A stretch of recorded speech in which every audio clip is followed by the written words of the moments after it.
Halo, assalamualaikum warahmatullahi wabarakatuh. Berjumpa lagi dengan Daring Ma Channel. Channel yang senantiasa menemani teman-teman semua dalam belajar PPPK atau P3K ya. Melanjutkan program belajar kita, program belajar PPK khusus untuk tahun 2022. Kompetensi teknis khususnya untuk PGSD gitu ya. Dan soal-soal yang akan kita bahas kali ini adalah soal-soal FR yang banyak sekali keluar. Jadi wajib hukumnya bagi teman-teman semua yang mau lolos di PPPK 2022 untuk mempelajari ini semua gitu ya. Jadi teman-teman nanti kalau misalkan pas keluar muncul ya tinggal diklik kan kalau memang sudah hafal kan gitu ya. Oke, silakan teman-teman simak baik-baik penjelasannya. Pak Yanto memiliki dua kebun berbentuk persegi dan persegi panjang. Kebun yang berbentuk persegi panjangnya 45 meter, lebarnya 32 meter. Kemudian kebun yang berbentuk persegi itu memiliki sisi yang panjangnya 2 kali dari lebar kebun berbentuk persegi panjang. Selisih luas kebun Pak Yanto adalah titik-titik gitu ya. Jadi punya kebun seperti ini.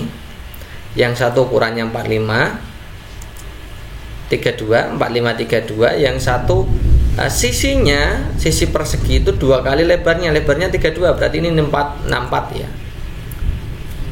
Yang ditanyakan selisih luas, mudah sekali ya. Jadi luas persegi dikurangi luas persegi panjang. Luas perseginya 64 kali 64, luas persegi panjangnya 45 kali 32. 64 kali 64 itu 4096. 45 kali 32 itu 1440. Kalau kita hitung dikurangkan berarti 2656. Jadi jawaban yang tepat adalah opsi D. Teguh mempunyai kebun di belakang rumahnya yang berbentuk persegi panjang. Orang tua Teguh akan membuat pagar di sekeliling kebun tersebut. Kebun milik Teguh berukuran panjang 8 meter, lebarnya 3 meter. Berapa panjang pagar yang dibutuhkan? Oke teman-teman, jadi satu keliling itu sama dengan ukuran apa itu pagarnya ya, ukuran pagarnya. Jadi karena pagar mengelilingi kebun, maka panjang pagar itu merupakan keliling kebunnya Teguh, ya kan? Nah kita tinggal hitung kelilingnya. Kelilingnya itu kan rumusnya 2P tambah 2L atau P tambah L tambah P tambah L juga boleh. Teman-teman gunakan itu boleh. Jadi 2 kali 8 ditambah 2 kali 3, 16 ditambah 6, ketemunya 22. Jadi jawaban yang tepat adalah opsi C. Next berikutnya, Rudi berlari mengelilingi lapangan yang berbentuk segitiga. Panjang sisinya 30, 30, 40. Budi berlari sebanyak 3 putaran. Nah, panjang lintasan lari yang dilakukan Budi adalah apakah 300, 320, 200, 1500 atau 175. Oke teman-teman, jadi panjang lintasan itu kan sama dengan keliling lingkaran. Satu putaran itu sama dengan satu keliling ya. Kita hitung kelilingnya, tinggal dijumlahkan saja karena di situ bentuknya segitiga. Jadi 30 ditambah 30 ditambah 40. Jawabannya kan 100. Nah, karena di situ berputar 3 kali, maka tinggal kita kalikan 100 kali 3. Jadi kan 300. Jadi jawaban yang tepat adalah A. Pak Andi mempunyai atau memiliki sebuah mobil yang panjang jari-jari bannya adalah 21 cm. Saat mobil tersebut berjalan, ban mobil tersebut berputar 1500 putaran. Jaraknya berapa? Jadi menentukan jarak gitu ya. Di situ diketahui jari-jarinya 21. Maka karena di situ hubungannya dengan jarak, maka kita akan menghitung keliling. Keliling itu membutuhkan diameter. Diameter itu 2 kalinya jari-jari. Jadi diameternya 42. 2 kali jari-jari gitu ya. Nah, kita hitung keliling rodanya dulu. Pi kali D. Karena di situ D-nya 42 bisa dibagi 7, maka kita bisa pakai 22 per 7. 22 per 7 diameternya 42. Nah, 42 dibagi 7 kan 6. Jadi 22 kali 6 ketemunya 132 kelilingnya ya. Karena di situ satu keliling itu berarti satu putaran kan. Satu keliling sama dengan satu putaran. Maka karena berputar 1500 putaran, kita tinggal kalikan saja jaraknya, berarti K kali N. Jadi 132 kalikan 1500, ketemunya 198.000 cm. Di situ opsi pilihan gandanya adalah kilometer, berarti kita ubah cm ke kilometer. Cm ke kilometer itu naik 5 trep, jadi kita akan bagi dengan 100.000. Nah, maka jawabannya adalah 1,98 km.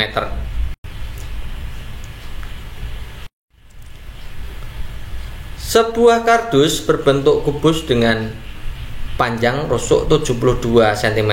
Kardus tersebut mampu memuat 648 balok satuan yang ukurannya sama. Panjang balok satuannya 12 kali dan lebarnya 6. Banyaknya tumpuan balok satuan dalam kardus berapa? Nah, susunan balok depan ke belakang ini kubusnya ya, akan diisi balok-balok ya. Susunan balok dari kanan ke kiri. Dari kanan ke kiri dulu itu 72 dibagi 12 kan ya. 72 itu panjang rusuk kubusnya, kemudian 12 itu panjang baloknya. Jadi 72 dibagi 12 6. Kemudian susunan balok dari depan ke belakang berarti tinggal rusuknya dibagi dengan lebarnya. 72 dibagi 6 ketemunya 12. Nah, kalau kita gambarkan ini ada 6, kemudian ke belakang di sini ada 12. Berarti untuk bagian alasnya saja banyaknya balok ada berapa ya? 6 kali 12. Kita hitung saja. 6 kali 12, ya kan? 6 itu yang ke kanan kiri, 12 dari depan belakang. Jadi kalau kita kalikan itu bagian alasnya atau tumpukan pertamanya 6 kali 12 72 balok. Ya, bagian alasnya 72 balok atau tumpukan pertamanya 72 balok. Di situ tersedia 648 balok. Maka kalau diminta untuk berapa tumpuk balok ya 648 kita bagi 72. Ketemunya 9. Nah, jadi jawaban yang tepat adalah opsi B. Perhatikan gambar berikut, banyak kubus satuan minimal yang perlu ditambahkan untuk membentuk sebuah kubus. Jadi kalau yang ditanyakan minimal, berarti kita lihat yang ini 3, ini 3, ini 3.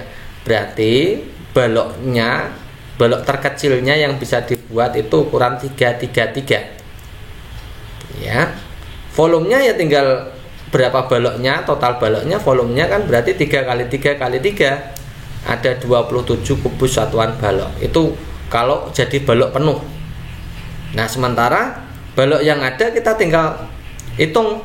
Bagian bawah itu kan ada 3 kali 3 ada 9 yang sudah ada.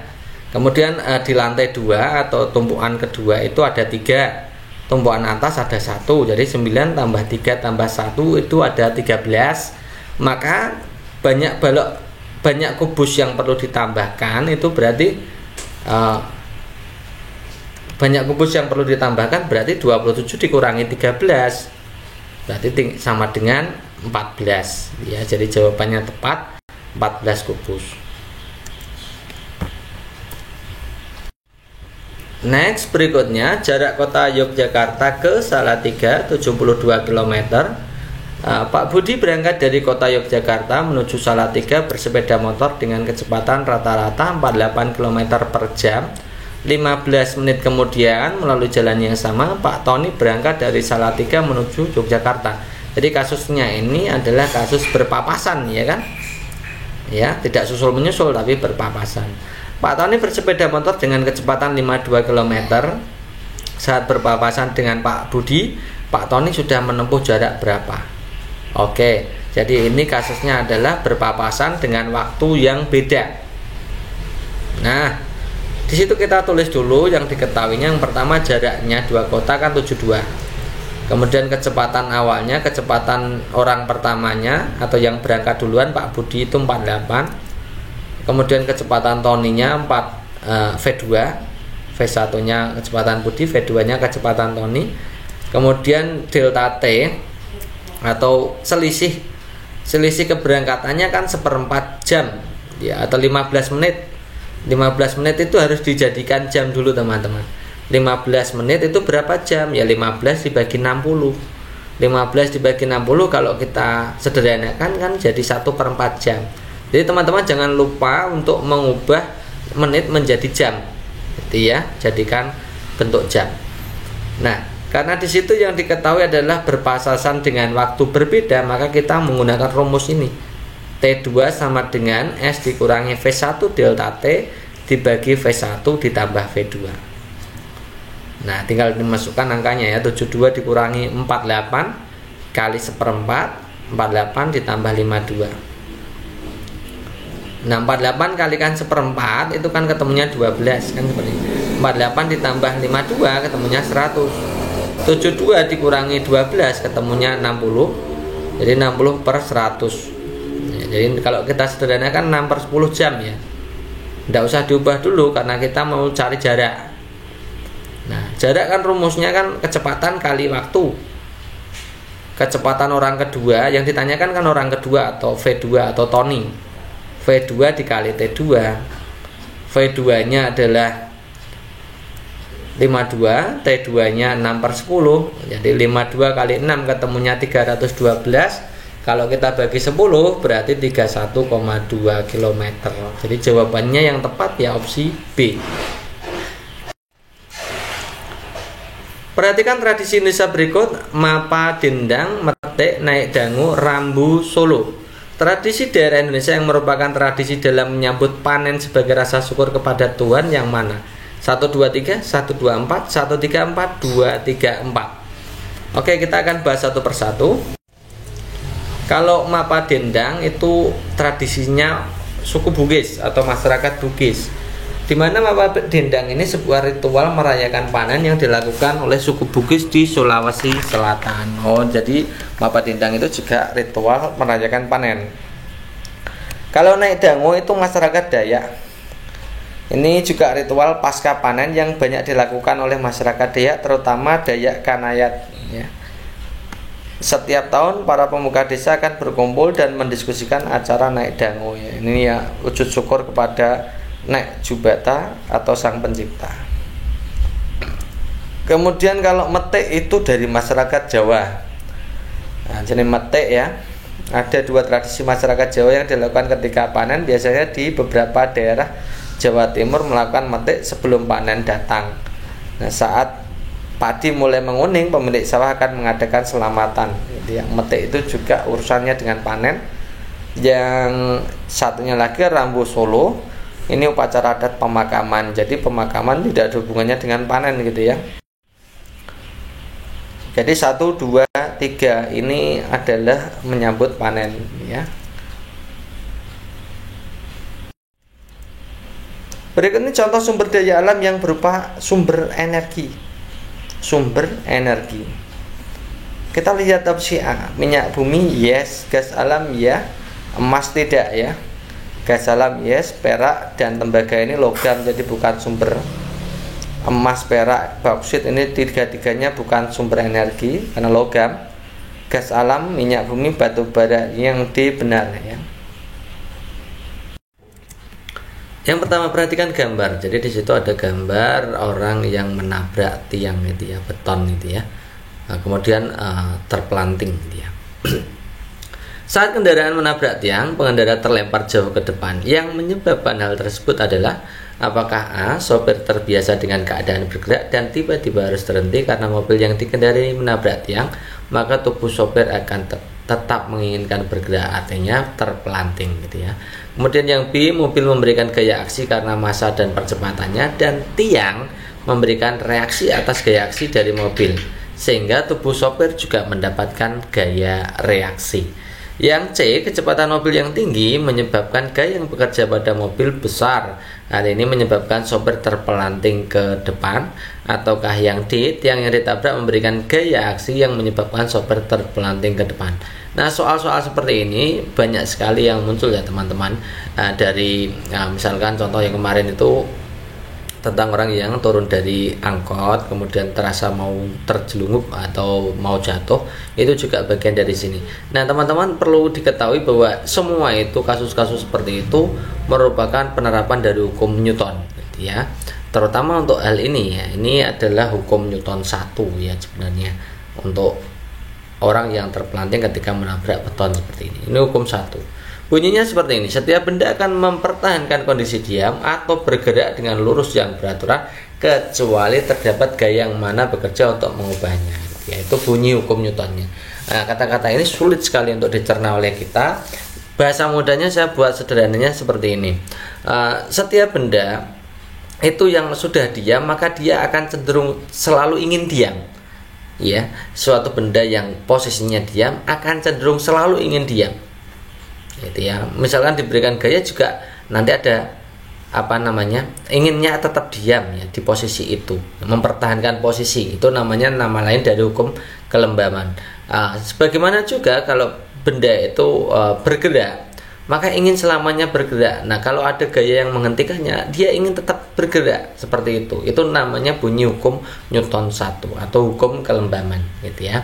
Kita lihat opsi A, sopir terbiasa dengan keadaan bergerak dan tiba-tiba harus terhenti karena mobil yang dikendarai menabrak tiang, maka tubuh sopir akan tetap menginginkan bergerak. Nah ini adalah penerapan dari hukum Newton 1. Jadi jawaban yang tepat opsinya adalah A.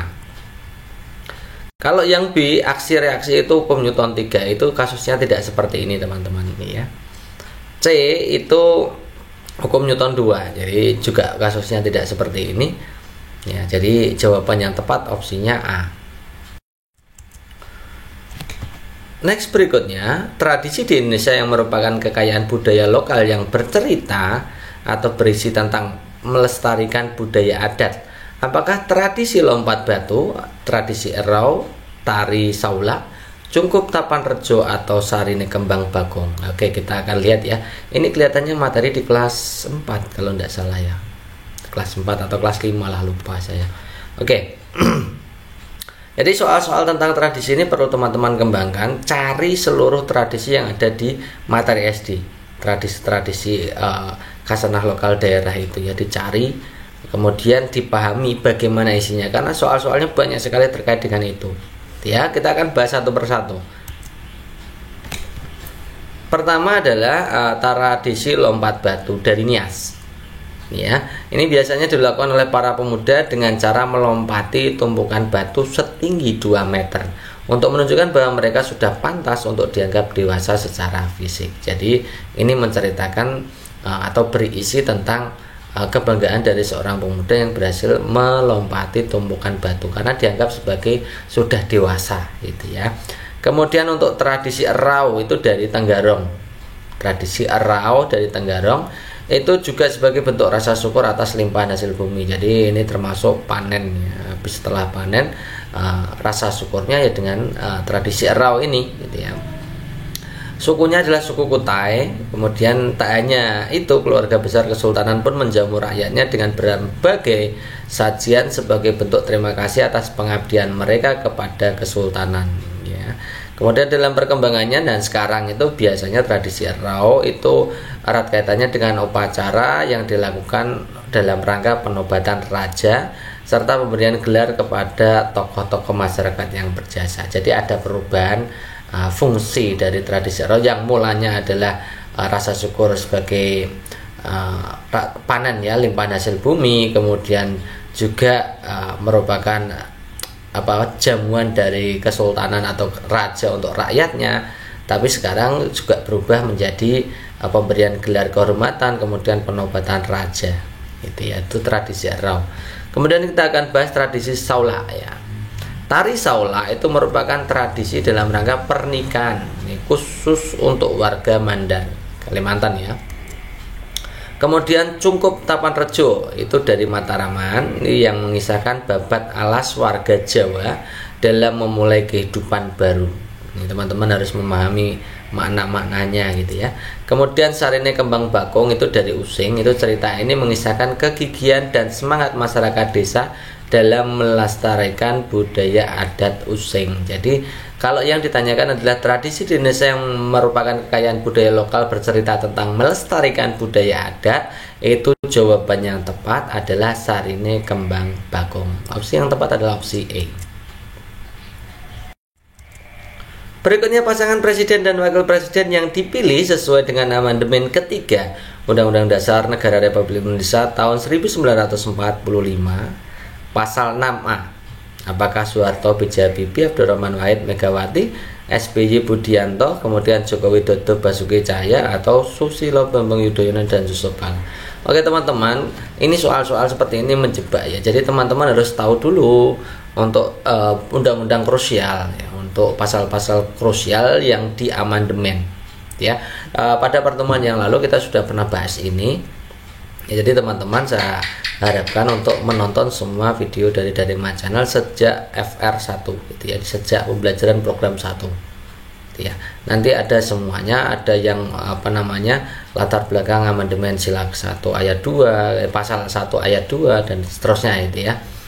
Nah, sekarang kita bahas pasangan presiden dan wakil presiden yang dipilih sesuai dengan amandemen ketiga UUD NRI 1945 pasal 6A. Kita kaji dulu ya sebenarnya amandemen krusial itu supaya teman-teman nanti juga memahami.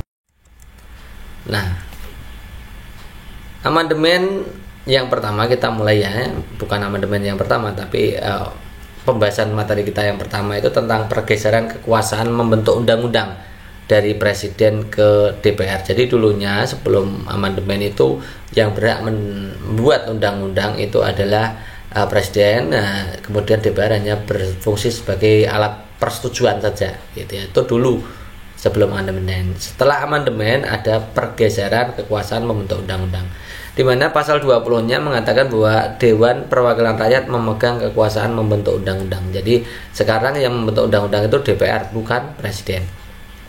Kemudian pasal 21-nya adalah anggota Dewan Perwakilan Rakyat berhak mengajukan usul rancangan UUD. Jadi RUU itu juga berhak diajukan oleh anggota DPR gitu ya. Kemudian pasal krusial berikutnya adalah tentang tata cara pemilihan presiden. Nah, ini tadi yang ditanyakan tentang pasal 6A, di mana pasal 6A ini berbunyi presiden dan wakil presiden itu dipilih dalam satu pasangan secara langsung oleh rakyat.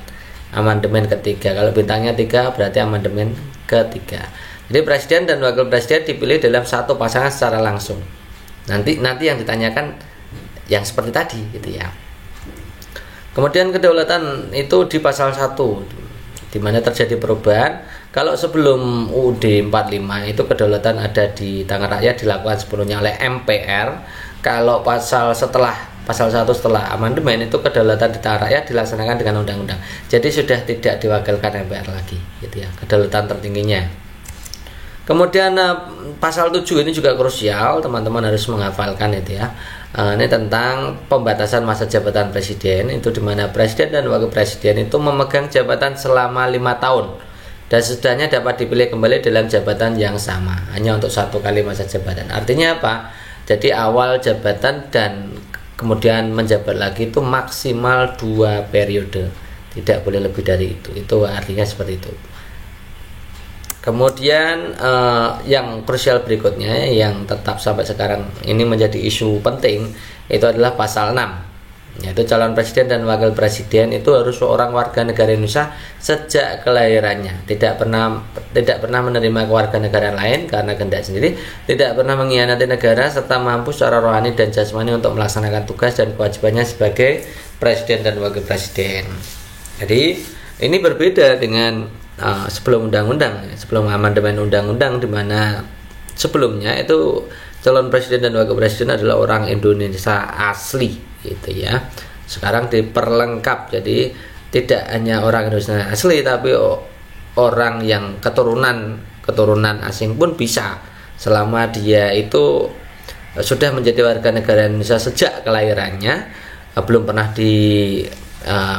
menerima kewarganegaraan lain, kemudian tidak pernah berkasus tentang pengkhianatan negara, sehat jasmani rohani itu ya, itu juga penting. Misalkan jasmaninya buntung itu kan tidak boleh gitu ya. Kemudian untuk melaksanakan tugas, itu ya. Jadi ada pasal-pasal krusial ini perlu teman-teman pahami. Tadi yang ditanyakan adalah pasal 6A. Ini presiden dan wakil presiden dipilih dalam satu pasangan secara langsung. Nah, jadi yang sesuai yang mana? Ini pasangan presiden yang sesuai dengan pasal 6A yang dipilih secara langsung. Nah, kalau Soeharto dan B.J. Habibie itu tidak dipilih secara langsung, melainkan di perwakilan MPR. Ya, jadi yang memilih adalah MPR. Kalau Abdurrahman Wahid dan Megawati Soekarno Putri juga demikian, yang memilih adalah MPR, gitu ya. Kalau SBY dan Budianto itu bukan pasangan presiden dan wakil presiden, karena Susilo Bambang Yudhoyono itu presiden, sementara pasangannya tidak pernah dengan Budianto, tapi yang benar adalah Budiono. Kemudian berikutnya Joko Widodo dan Basuki Cahaya itu bukan pasangan presiden dan wakil presiden, melainkan pasangan gubernur dan wakil gubernur, gitu ya. Jadi beda. Yang Susilo Bambang Yudhoyono dan Yusuf Kala. Ini jadi jawaban yang tepat adalah ini periode SBY 1, gitu ya. Jadi jawaban yang tepat adalah opsi E. Berikut pernyataan yang benar terkait implikasi dari amandemen UUD NRI 1945 adalah titik-titik. Jadi langsung kita analisa saja, gitu ya. Kita lihat opsi A. Sebelum amandemen, pemilihan presiden dan wakil presiden dilakukan secara langsung. Kalau sebelum amandemen itu pemilihannya lewat perwakilan MPR, ya. Jadi ini opsi pertama, ini kalimatnya belum selesai dibaca pun sudah tidak benar atau salah, gitu ya, pernyataannya salah. Yang B, tidak ada pembatasan masa jabatan presiden sebelum amandemen, sedangkan setelah amandemen jabatan presiden dan wakil presiden hanya 1 kali masa jabatan. Nah, kalau tidak ada pembatasan masa jabatan presiden sebelumnya itu benar, ya, tidak ada keterangan tentang batasan masa jabatan presiden. Kemudian setelah amandemen itu harusnya itu bukan 1 kali masa jabatan, tapi maksimal 2 kali periode atau 2 kali masa jabatan, atau 1 kali masa jabatan ditambah 1 kali lagi jabatan, itu ya. Jadi opsi yang B ini salah di kalimat keduanya, di bagian keduanya. Yang C, sebelum amandemen UUD 45 kekuasaan membentuk undang-undang berada di tangan presiden, betul. Kemudian sesudah amandemen 45 kekuasaan membentuk undang-undang berada di tangan DPR, betul. Jadi opsi C ini betul. Opsi D, sebelum amandemen kekuasaan tertinggi negara ada di rakyat, sedangkan sesudah amandemen peran MPR menjadi lembaga tertinggi negara. Ini salah, ya teman-teman. Kalau setelah amandemen harusnya itu peran MPR hanya sebagai lembaga tinggi negara, itu ya. Kalau sebelum amandemen itu menjadi lembaga tertinggi negara, gitu ya. Jadi opsi D ini kebalik, gitu ya. Opsi E, sebelum amandemen pengangkatan hakim konstitusi merupakan tugas prerogatif dari presiden, sedangkan sudah amandemen merupakan tugas MPR. Oke teman-teman, kalau sebelum amandemen itu belum ada MK, ya, maka tidak ada hakim konstitusi. Sebelum amandemen itu tidak ada Mahkamah Konstitusi, oleh karena itu tidak mungkin ada hakim konstitusi. Jadi opsi E ini jelas salah, ya. Maka jawaban yang tepat adalah opsi C. Berikutnya, setiap warga negara berhak mendapatkan pendidikan dan itu merupakan jaminan negara kepada warga negara Indonesia berdasarkan pasal 31 Undang-Undang Dasar 1945. Hal ini sesuai dengan pembukaan UUD 45 alinea berapa? Jadi hubungan antara pendidikan dengan pembukaan UUD 45 itu berada di alinea berapa? 1, 2, 3, 4 atau 5. Nah, 5 ini sebagai pengecoh karena alinea pembukaan UUD 45 kan hanya 4, gitu ya teman-teman ya. Oke. Untuk pendidikan, kesejahteraan, kemudian dan lain-lain ya, termasuk ikut serta dalam ketertiban dunia, itu yakinlah itu dari tujuan negara. Tujuan negara itu di alinea 4 ya. Isinya seperti ini, saya ambil kutipannya saja. Kemudian daripada itu, untuk membentuk suatu pemerintah negara Indonesia yang melindungi segenap bangsa Indonesia dan seluruh tumpah darah Indonesia, dan untuk memajukan kesejahteraan umum, mencerdaskan kehidupan bangsa, melaksanakan ketertiban dunia berdasarkan kemerdekaan, perdamaian abadi dan keadilan sosial. Jadi peran dari pasal 31 tentang pendidikan ini termasuk dari tujuan nasional atau tujuan negara, yaitu mencerdaskan kehidupan bangsa. Otomatis ini masuk di alinea 4. Nah, kemarin ada soal juga tentang apa itu namanya ya, BPJS ya, sudah kita bahas ya. BPJS itu juga di alinea 4, yaitu memajukan kesejahteraan umum. Jadi teman-teman harus membedah masing-masing makna dari alinea dari 1, 2, 3, 4. Kita sudah pernah memberikan materi tentang itu. Silahkan teman-teman cari dari program 1 sampai program ke 26 ya, dicari saja. Next berikutnya, keberadaan tikus dengan populasi yang meledak sangat merugikan petani. Tanaman bisa gagal panen seketika jika tidak bisa ditanggulangi dengan benar. Cara paling efektif dalam penanggulangan populasi tikus di sawah adalah titik-titik. Ya, yang ditanyakan adalah cara yang paling efektif. Mungkin opsi pilihan gandanya semuanya cara dipakai oleh petani-petani kita, gitu ya. Nah, menggunakan obat kimia pengendali populasi tikus, gotong royong bersama warga memburu tikus, membiarkan sawah tidak ditanami dalam waktu kurun yang lama, gitu ya, sehingga tikus berpindah, menjaga populasi hewan pemangsa seperti ular, membuat sawah menjadi genangan air sehingga tidak menjadi habitat tikus. Nah, cara yang paling efektif kita sudah pernah bahas, gitu ya. Jadi cara yang paling efektif dalam pengendalian tikus itu yang paling penting adalah melestarikan ekologinya. Ya, ekosistemnya harus jalan, jaring-jaring makanannya harus jalan. Nah, berarti kalau mau mengurangi atau mengendalikan tikus, maka faktor musuh dari tikus atau peranan pengendali tikus secara alami itu harus ada, ya, tidak boleh punah. Nah, kebanyakan petani itu membunuh ular-ular sawah itu, sehingga nanti yang bertugas untuk memakan tikus itu akan habis, jadi tikusnya tidak terkendali. Jadi cara paling efektif untuk mengendalikan populasi tikus itu dengan memanfaatkan musuh alami, ya. Nah, musuh alaminya ada 2 jenis ya untuk tikus itu. Yang pertama adalah ular ya, ular sawah itu yang tidak terlalu berbisa, itu jangan dibunuh, gitu ya, karena tidak membahayakan, gitu ya. Kemudian burung hantu di sawah-sawah itu kenapa sawah banyak yang dibuat rubuha atau rumah burung hantu itu karena burung hantu itu efektif sekali dalam pengendalian tikus, gitu ya. Nah, kalau dilihat dari opsi pilihan gandanya, berarti yang memanfaatkan musuh alami adalah yang opsi D.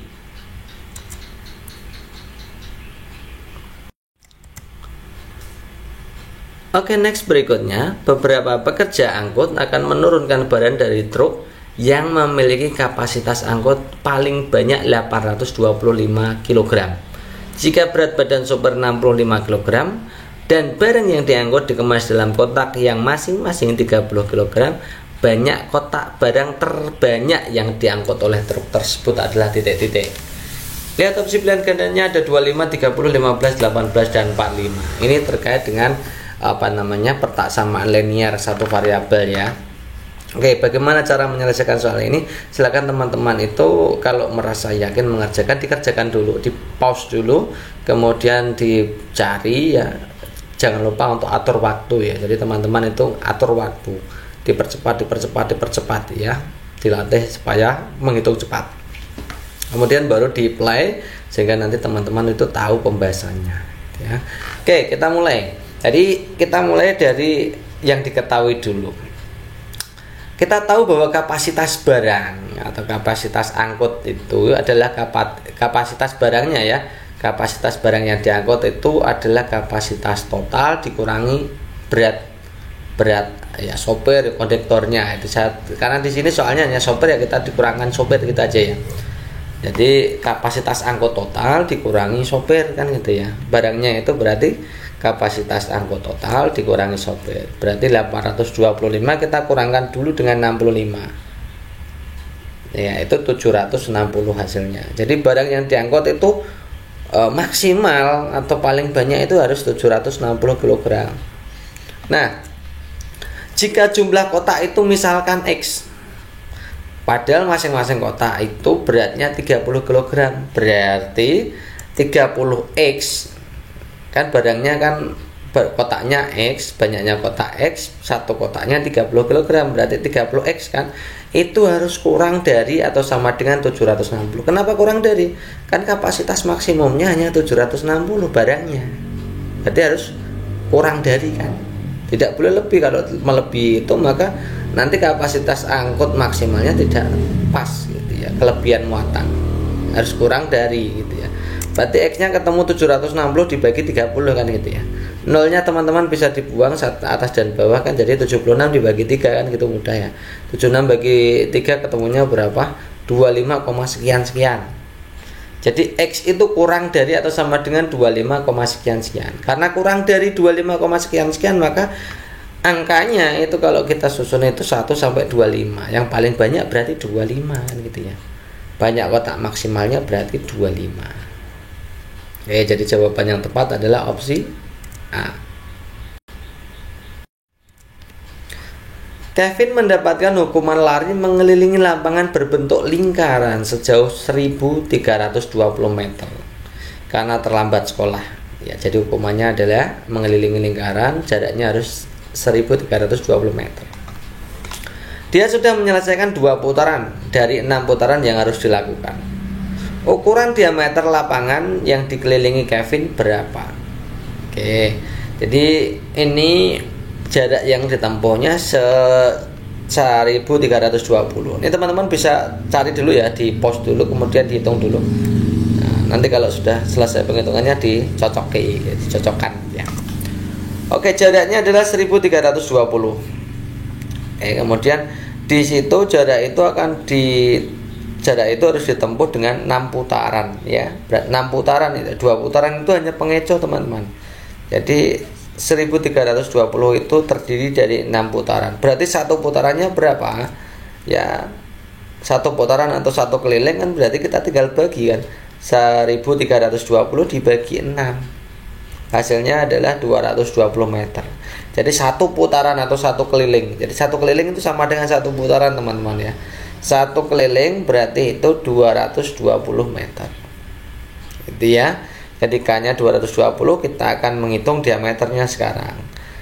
Diameter dari lingkaran diketahui keliling, maka kita bisa menghitung ini.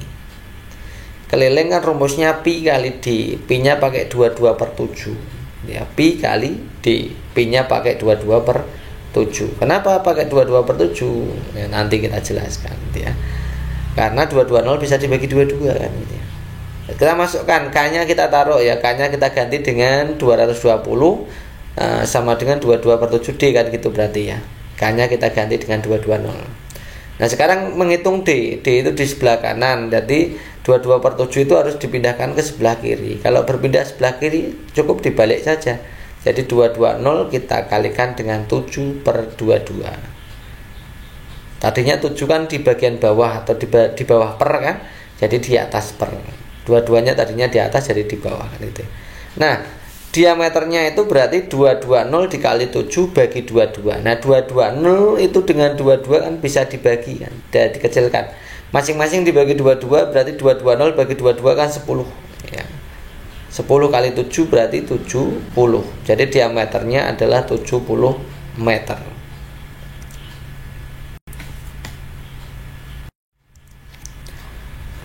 Itu ada gambar yaitu kereta api menabrak mobil itu ya. Pada peristiwa tabrakan kereta api dan mobil terlihat kereta berjalannya tidak terlalu cepat, namun mobil yang ditabrak terpental jauh. Yang menyebabkan kejadian tersebut adalah titik-titik. Nah, ini sama teman-teman dengan kasus-kasus yang tadi ya. Ini tentang penerapan hukum Newton. Jadi teman-teman harus memahami semua jenis hukum Newton, kemudian bagaimana penerapannya, mengapa demikian gitu ya. Kita lihat yang si A. Massa kereta api yang lebih besar dari mobil menyebabkan gaya yang diberikan kereta saat tabrakan lebih besar, atau massa kereta api yang besar menyebabkan kecepatan mobil saat tertabrak menjadi lebih kecil. Atau C, gaya yang diberikan kereta api kecil karena massa kereta api juga kecil. Atau D, massa mobil yang lebih kecil dari kereta sehingga kecepatan mobil saat tabrakan menjadi lebih lambat. Atau E, kecepatan kereta yang lambat menyebabkan massa kereta juga kecil sehingga gaya yang diberikan lebih besar. Jadi ini terkait dengan hukum Newton ya. Kalau tentang tabrakan itu kita pakainya hukum Newton 2 saja gitu ya. Massa kereta itu jelas lebih besar daripada massa mobil ya, setuju ya. Jadi kereta itu punya massa atau punya berat yang lebih besar daripada berat mobil. Oke, itu satu. Fakta satunya seperti itu. Nah, kita tahu bahwa rumus untuk mencari F, hubungan antara gaya, massa, dan percepatan itu seperti ini. F sama dengan M kali A. Gaya yang diberikan itu sebanding dengan massa, sebanding pula dengan percepatan. Artinya apa? Semakin besar massanya, ya, semakin besar massanya, maka semakin besar gayanya.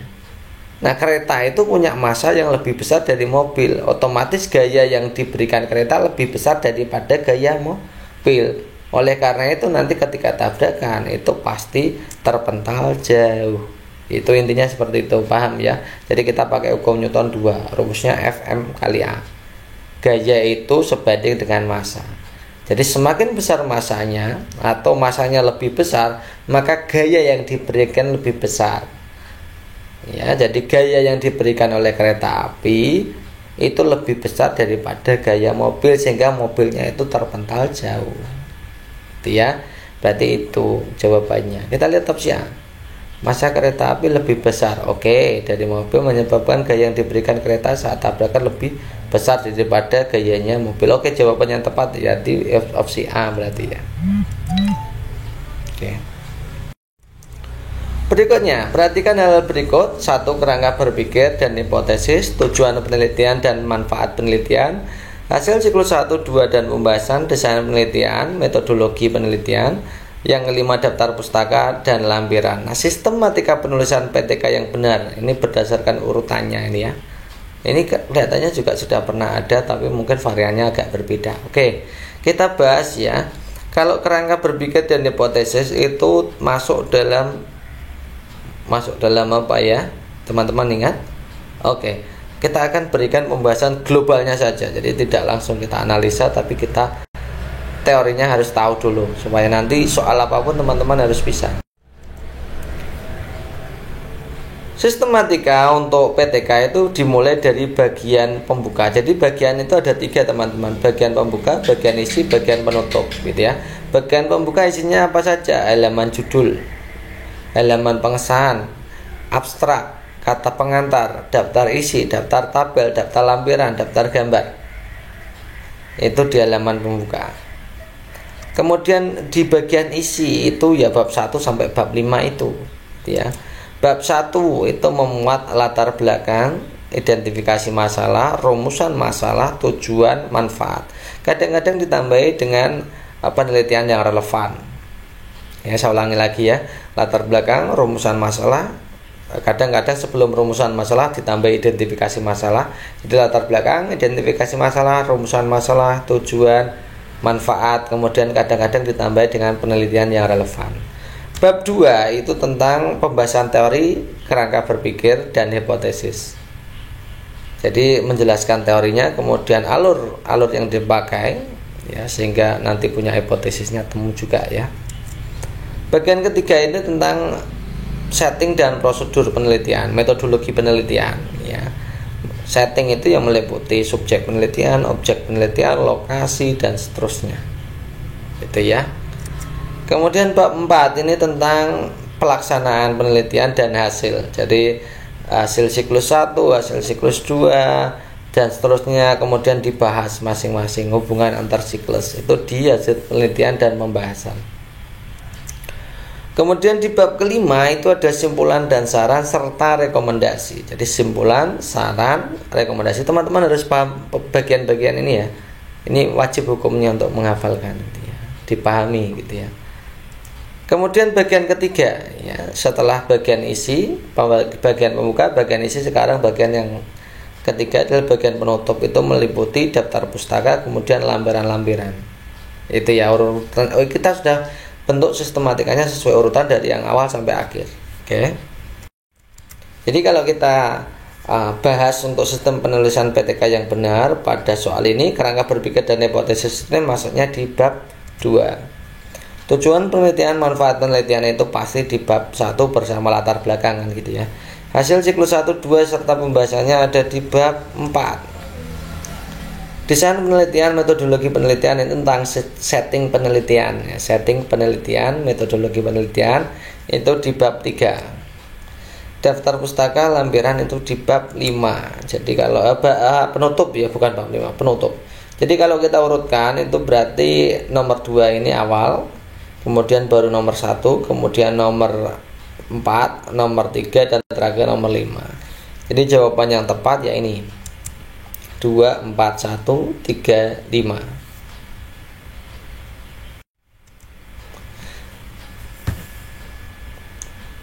Berikut ini contoh sumber daya alam yang dapat diperbarui, antara lain apakah marmer, gypsum, besi, kopra, lateks, terpentin, kuningan, lateks, terpentin, atau besi, aluminium, kuningan. Jadi untuk menjawab ini banyak istilah-istilah asing yang unik ya teman-teman ya. Banyak istilah-istilah asing. Jadi teman-teman tidak sekedar hanya menjawab matahari, udara, dan seterusnya, tapi nanti akan disajikan istilah-istilah yang nanti teman-teman harus berpikir ini maksudnya SDA yang diperbarui atau tidak gitu ya. Kita sebelum menjawab soal tentang yang hal ini, itu kita bahas satu persatu dulu ya. Sumber daya alam yang dapat diperbarui itu sumber daya yang disediakan oleh alam dengan jumlah yang banyak. Ya, jumlah banyak. Perkiraan tidak akan habis ini ya. Sebab sumber daya alam tersebut masih bisa diupayakan untuk ketersediaannya, masih bisa diperbarui gitu ya. Tumbuhan, hewan, sinar matahari, angin, nah itu ombak, itu juga sumber daya alam yang dapat diperbarui. Kemudian sumber daya alam yang tidak dapat diperbarui itu kuncinya disediakan oleh alam tapi dalam jumlah yang tidak banyak. Artinya kalau digunakan terus-menerus akan habis. Contohnya sumber daya alam yang tidak dapat diperbarui itu sumber daya energi fosil, minyak bumi, termasuk bensin, pertalit, itu sebenarnya adalah sumber daya alam yang tidak dapat diperbarui gitu ya. Contohnya minyak, emas, dan lain-lain banyak kan. Nah, kita marmer itu apa? Marmer itu batuan kristalin kasar yang berasal dari batu kapur dan dolomit. Ini jumlahnya juga kalau dikeruk juga akan habis. Karena ini prosesnya juga lama gitu ya. Kemudian gypsum itu merupakan salah satu jenis mineral dengan kadar kalsium tinggi. Itu juga tidak dapat diperbarui berarti ya. Ini marmer tidak, kemudian gypsum juga otomatis tidak. Ya, karena tidak ada kaitannya dengan tumbuhan, hewan, sinar matahari yang kira-kira di alam jumlahnya tidak terbatas gitu ya. Besi juga otomatis bukan, teman-teman juga sudah paham besi ya. Besi itu pasti tidak dapat diperbarui. Kemudian kopra, latek, terpentin, kita lihat ya kopra. Kopra itu adalah daging buah kelapa yang dikeringkan. Itu berarti kan dari tumbuhan, maka itu merupakan sumber daya alam yang dapat diperbarui. Kalau latek itu getah teman-teman. Ya, getah itu berarti dari tumbuhan juga. Ya, karena dari tumbuhan karet, maka itu juga dapat diperbarui. Terpentin itu cairan lengket warnanya kuning hingga coklat. Ini olahan getah juga dari pinus. Jadi tiga-tiganya itu adalah sumber daya alam yang dapat diperbarui. Ini berarti opsi B ini benar semua ya. Kalau kuningan, teman-teman tahu ya, kuningan itu adalah campuran tembaga dan seng. Ini bentuk logam. Karena logam itu pasti adalah sumber daya alam yang tidak dapat diperbarui. Latek masuk, terpentin masuk. Jadi tapi kuningannya tidak masuk ya. Besi, aluminium, kuningan, ini tiga-tiganya tidak dapat diperbarui ya, karena logam itu stoknya terbatas ya. Jadi jawaban yang tepat adalah opsi B gitu ya teman-teman ya.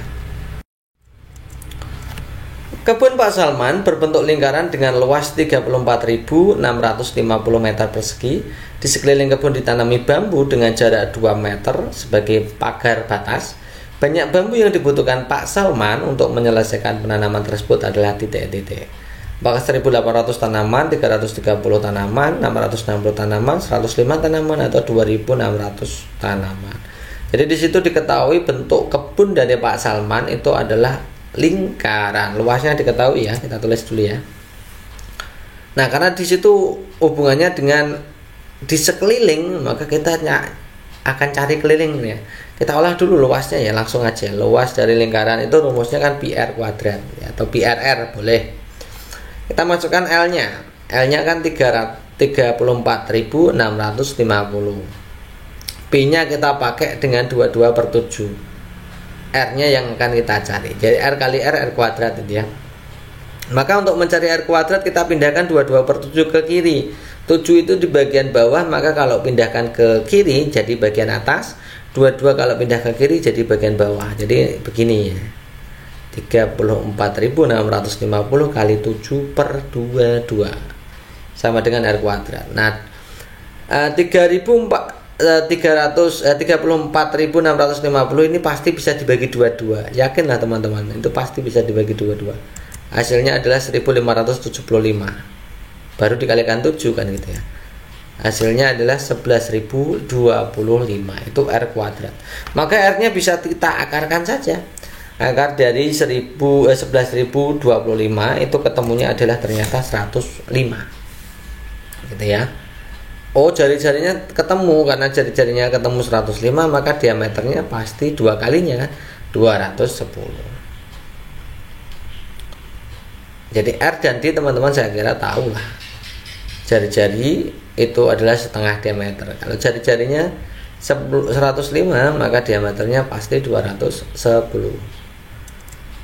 Nah, karena di situ kita bahas tentang keliling, maka kita cari dulu kelilingnya, rumusnya pi kali D. P-nya kita pakai tadi 22/7, D-nya adalah yang sudah diketahui tadi, yang sudah dihitung tadi 210 ya. Jadi 210 kita bagi 7, 21 kita bagi 7 kan 3. Berarti 210 bagi 7 30. Jadi 22 kali 30 kan gitu ya. Ketemunya 660 meter. Nah, ketemulah keliling dari lingkaran itu 660 meter. Nah, karena di situ jarak tanamnya 2 meter, berarti kalau menghitung banyaknya pohon ya kita bagi saja keliling dengan jarak pohon. Kelilingnya 660 kita bagi 2, ketemunya 330 pohon. Jadi jawaban yang tepat adalah opsi B.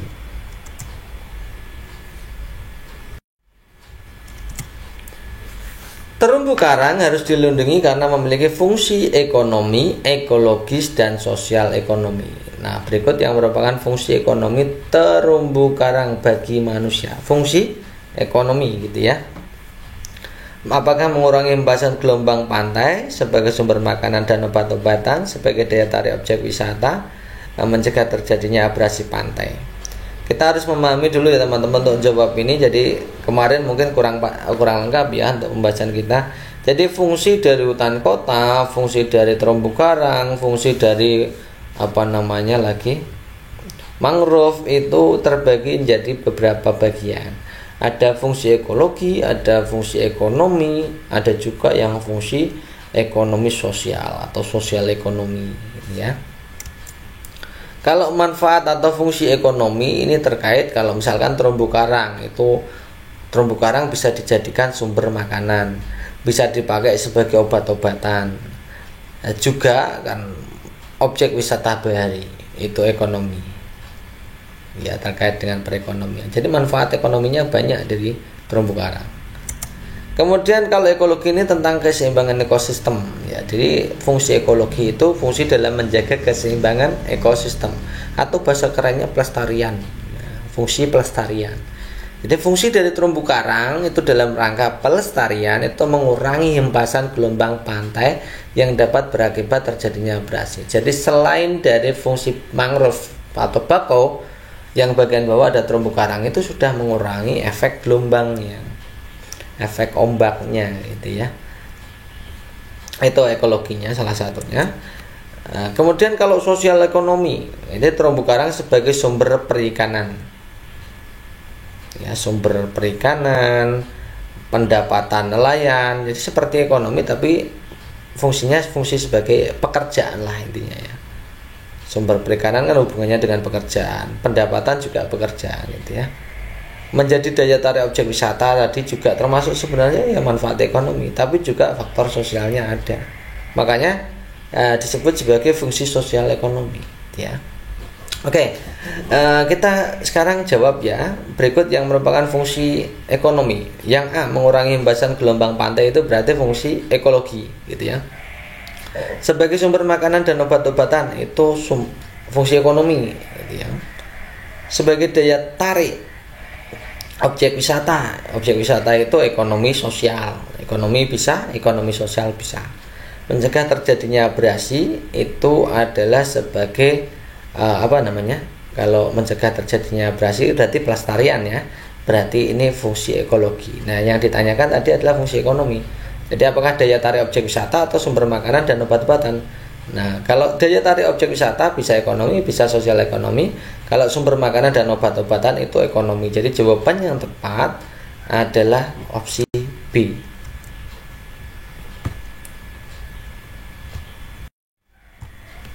Next, berikutnya, salah satu fungsi ekologis dari hutan mangrove atau hutan bakau. Jadi ini teman-teman sering keluar hutan bakau ya. Kita berikan macam-macam variasinya.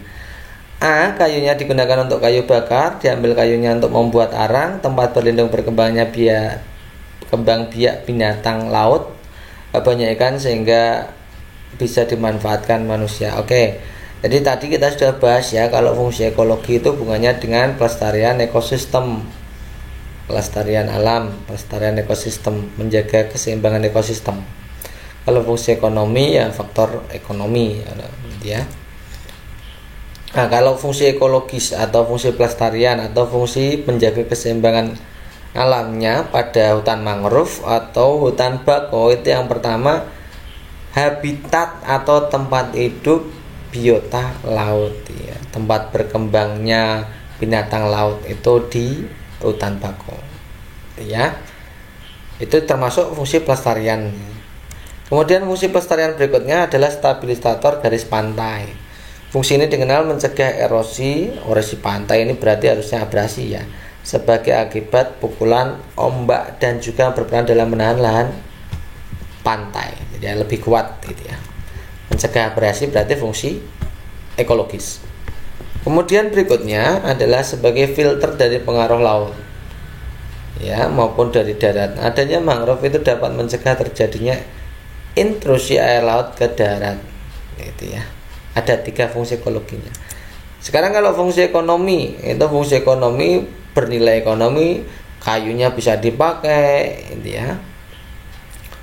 Kemudian kayunya bisa digunakan untuk macam-macam ya, bahan bakar, bangunan, arang, obat-obatan juga bisa, itu fungsi ekonomi berikutnya.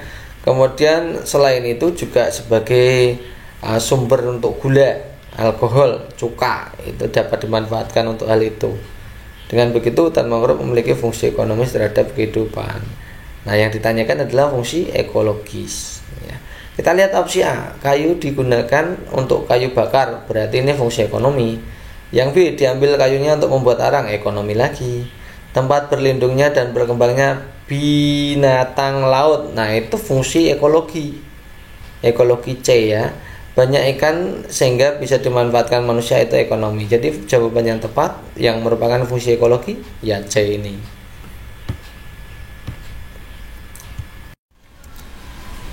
Berikutnya, perubahan energi pada pembangkit listrik tenaga mikrohidro yang mana? Apakah A, energi potensial, energi kinetik, energi mekanik, energi listrik, energi kinetik, potensial, mekanik, listrik, mekanik, potensial, energi kinetik, energi listrik, energi kinetik, energi potensial, energi mekanik, energi listrik. Ya, kemarin ada teman yang ingat bahwa saya kemarin ada yang keluar tentang pembangkit listrik tenaga mikrohidro. Nah, itu yang seperti apa perubahan energinya. Oleh karena itu kita akan memberikan pembahasan ya. Ini FR asli, jadi teman-teman itu silahkan dipelajari baik-baik gitu ya. Nah, kita mulai saja. Ini gambarnya seperti ini. Sebenarnya mikrohidro itu seperti PLTA, tapi ini skalanya kecil, makanya disebut mikrohidro. Mengambil dari sungai saja seperti ini, tidak perlu bendungan yang panjang ya. Tidak perlu bendungan yang luas, tapi hanya melibatkan sungai seperti ini. Itu ada sungai dari atas menuju ke bawah gitu ya. Kemudian dipotong ya, dibuatkan jalur dari sebelah atas itu dipotong, kemudian dialirkan. Dialirkan, ada penyaringan dan seterusnya. Kita mulai ya. Jadi awal mulanya itu yang jelas yang pertama di sini ada proses pembendungan.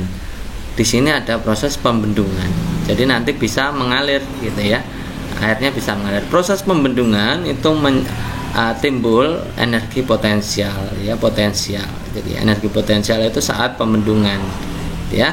Kemudian dialirkan menuju ini kanal seperti ini, maka ini masuknya energi kinetik atau energi gerak. Nah, aliran air bergerak ini nanti kemudian sampai ke sini, dialirkan sampai sini ya, sampai itu pipa itu ya teman-teman ya, sampai pipa. Pipa itu nanti gunanya adalah untuk mengubah energi kinetik, memutar turbin. Nah, proses pemutaran energi kinetik berubah menjadi energi listrik itu ada turbinnya. Nah, turbinnya itu adalah energi mekanik. Jadi, turbin memutar generator. Jadi air, energi kinetik pada air itu memutar turbin, kemudian memutar generator. Maka ini disebut energi mekanik. Nah, gitu ya. Kemudian setelah itu muncullah energi listrik ini akibat generator yang berputar sehingga terjadi perbedaan flux magnetik ya. Jadi energi listrik itu teman-teman. Jadi urut-urutannya kita bisa mulai gitu ya. Jadi energi potensial dulu, kemudian baru energi kinetik, kemudian baru energi mekanik, yang terakhir adalah energi listrik.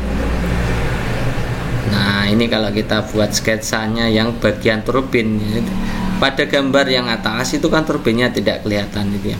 Yang bawah itu ya, itu air mengalir, kemudian dari energi potensial air menjadi energi kinetik ya. Energi kinetiknya tidak ditulis ya. Kemudian digunakan untuk memutar turbin. Jadi energi kinetik mekaniknya tidak tersurat di situ, tapi tidak apa-apa ya. Turbin air kemudian menjadi generator, kemudian energi listrik. Nah teman-teman, selain soal yang hanya perubahan energi, teman-teman juga harus melihat komponen-komponen apa saja yang ada pada PLT mikrohidro ini ya. Ya, dari itu ya, komponennya silakan teman-teman itu dilihat dari water pressure atau penekan air, penekan gitu ya, kemudian ke control valve atau kutub kontrol. Kemudian di situ ada pipe line atau pipa ya, line atau pipanya. Kemudian di situ ada turbin atau water turbin, khusus untuk turbin yang berputar karena air ya, pusaran air di situ ada. Kemudian di atasnya ada generator, ini yang menghasilkan listrik. Hasil generator, hasil PLT mikrohidro ini itu adalah AC, maka tidak membutuhkan inverter, tapi di situ membutuhkan trafo atau untuk meningkatkan dayanya saja.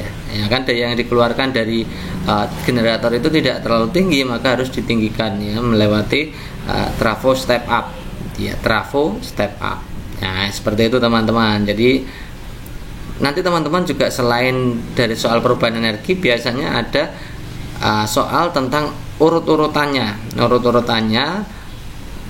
alat-alat yang digunakan dalam PLT mikrohidro gitu ya. Teman-teman harus hafal ya. Kayak gitu. Jadi jawaban yang tepat tadi pertama adalah energi potensial, energi kinetik, energi mekanik, kemudian baru energi listrik. Jadi jawaban yang tepat adalah opsi A. Next, berikutnya, lembaga negara yang bertugas untuk menguji peraturan perundang-undangan di bawah undang-undang adalah apakah Mahkamah Agung, apakah Komisi Yudisial, ataukah Mahkamah Konstitusi atau lembaga yudikatif. Oke teman-teman, jadi sebenarnya soal ini adalah untuk menguji teman-teman dalam memahami perbedaan mendasar dari MA dan MK. Oleh karena itu kita buatkan catatan ringannya. Coba teman-teman simak. Jadi saya buatkan ringkasan ya, perbedaannya. MA atau Mahkamah Agung itu mengadili tingkat kasasi, menguji peraturan perundang-undangan di bawah undang-undang ya, terhadap undang-undang dasar ya, mempunyai kewenangan lain yang diberikan undang-undang ya. Kemudian mengadili yang MK itu mengadili tingkat pertama hingga terakhir, putusannya bersifat final atau MK itu pengadilan tingkatnya dari awal sampai akhir ya. Kemudian menguji undang-undang terhadap undang-undang dasar ya, menguji undang-undang terhadap undang-undang dasar ya. kemudian memutus sengketa kewenangan lembaga negara yang kewenangannya diberikan undang-undang, memutuskan pembubaran partai politik, memutuskan perselisihan tentang hasil pemilu itu ya. Jadi MA, kalau MA itu menguji peraturan undang-undang di bawah undang-undang, menguji peraturan perundang-undangan di bawah undang-undang, di bawahnya undang-undang itu MA. Kalau undang-undang terhadap undang-undang dasar maka MK. Oke, jadi jawabannya yang tepat kalau menguji peraturan perundang-undangan di bawah undang-undang ya tentunya MA itu ya. Kalau MK itu undang-undang terhadap undang-undang dasar gitu ya. Jadi jawaban yang tepat adalah MA, Mahkamah Agung. Berikutnya ada grafik ya. Jadi teman-teman banyak yang request tentang grafik. Kita berikan grafik yang umum dulu, yang yang grafik tunggal. Soalnya kemarin juga ada soal grafik tunggal dan juga ada soal grafik bentuknya yang interval.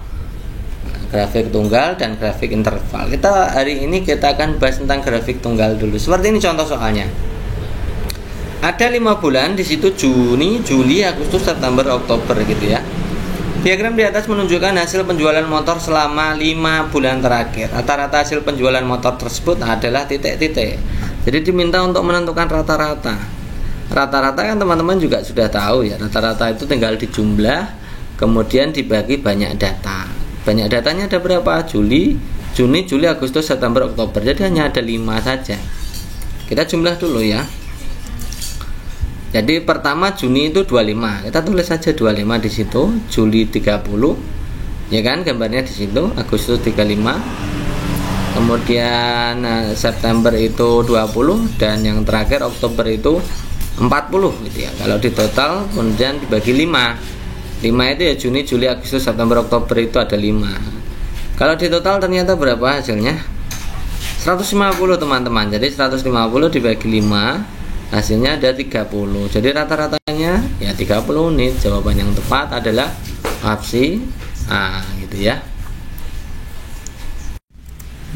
Kita mulai dari yang pertama, pelaksanaan pemilu harus sesuai dengan asas-asas pemilu yang telah ditentukan. Jadi pelaksanaan pemilu harus sesuai dengan asas-asas pemilu yang telah ditentukan. Jika terjadi perselisihan mengenai hasil pemilu, yang berwenang menyelesaikannya adalah apakah A, BPK, B, Mahkamah Agung, C, Komisi Yudisial, ataukah D, Mahkamah Konstitusi. Nah, kisi-kisi soal tes P3K yang keluar di tahap 1 kemarin ya, itu adalah teman-teman yang penting itu bisa membedakan fungsi pokok dari MA dan MK. Ini saya ulangi lagi ya. Kisi-kisinya adalah teman-teman bisa membedakan fungsi dan kewenangan atau tugas dan kewenangan dari MA dan MK. Perbedaannya letaknya di sebelah mana. Itu ya, saya kasih simulasi soalnya seperti ini. Nanti mungkin soalnya ada membandingkan tentang perundang-undangan yang harus dikaji di MA atau yang harus dikaji di MK. Nah, kita bahas dulu untuk Mahkamah Konstitusi. Kelihatannya kita juga sudah pernah ya membahas tugas dan wewenang MK. Jadi MK itu merupakan lembaga yudikatif di Indonesia. Tugasnya pertama itu mengadili pada tingkat pertama dan terakhir yang putusannya bersifat final untuk menguji undang-undang terhadap UUD 45. Nah, kalau MK itu menguji undang-undang terhadap UUD 45. Kalau MA itu menguji undang-undang di bawah peraturan di bawah undang-undang terhadap undang-undang. Di bawahnya ini berarti ya. Itu intinya seperti itu. Yang kedua, memutuskan sengketa kewenangan lembaga negara yang kewenangannya diberikan oleh Undang-Undang Dasar 1945. Yang ketiga, memutuskan pembubaran partai politik. Yang keempat, memutus perselisihan tentang hasil pemilu. Nah, itu adalah tugas MK. Lalu kalau tugas MA apa? Saya juga jelaskan tugas MA. Yang pertama, mengadili pada tingkat kasasi. Jadi ada pengadilan negeri, pengadilan tinggi, kemudian baru yang pusat itu pengadilan kasasi. Yang mengambil alih yaitu MA itu sendiri ya, Mahkamah Agung. Kemudian mengajukan 3 orang hakim konstitusi. Kemudian menguji peraturan perundang-undang di bawah undang-undang. Nah, tadi bedanya MK dan MA itu letaknya di sini teman-teman. Kalau MK menguji undang-undang terhadap UUD 45, kalau MA itu menguji peraturan di bawah undang-undang terhadap undang-undang. Ya. Jadi jawaban kalau mengenai perselisihan hasil pemilu berarti jawaban yang tepat adalah opsi D, Mahkamah Konstitusi.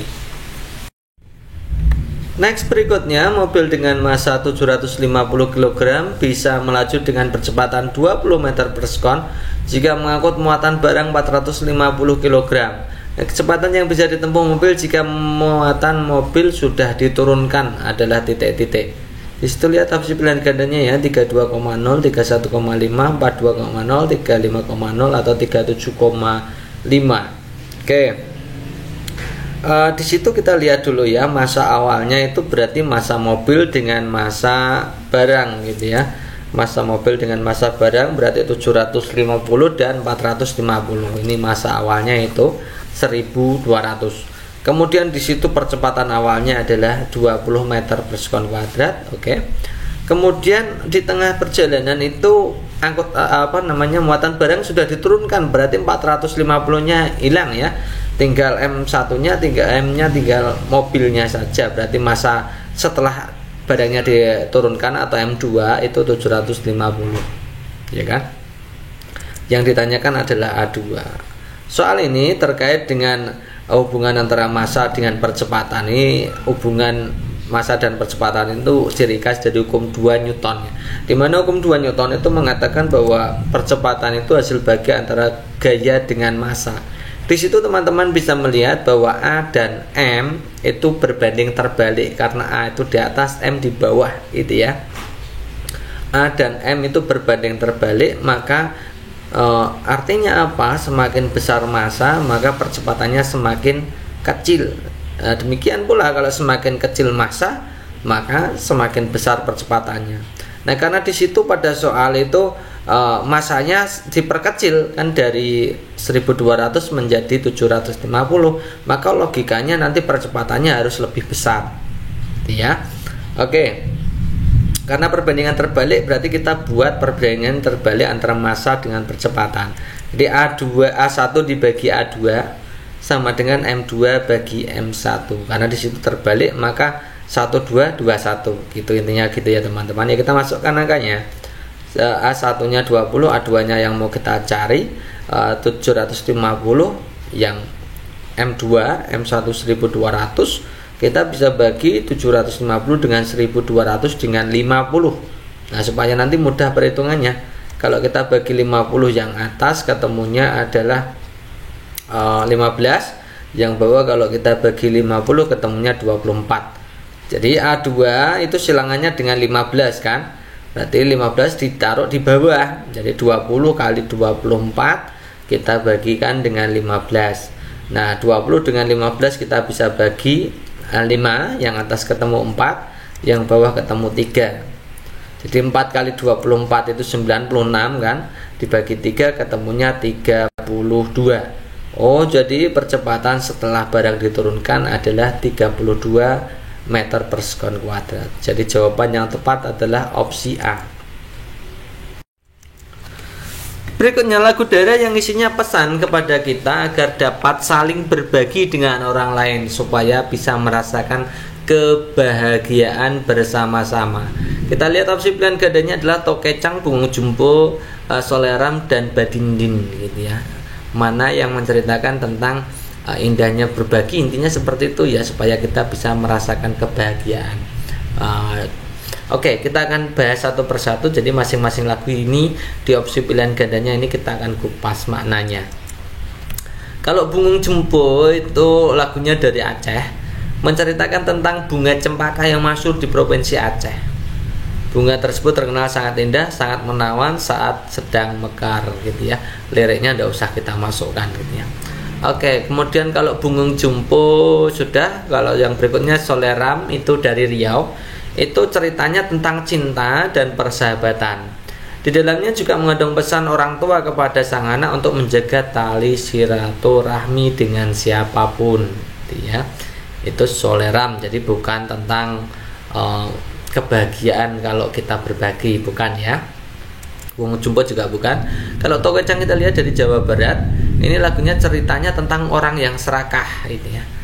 Makna yang tersirat pada lagu Tokecang ini adalah sebaiknya kita dapat saling berbagi dengan orang lain, tidak serakah artinya ya, supaya bisa merasakan kebahagiaan bersama gitu ya. Oh, berarti lagunya tentang berbagi ya, supaya bisa berbagi dan merasakan kebahagiaan, artinya tidak serakah.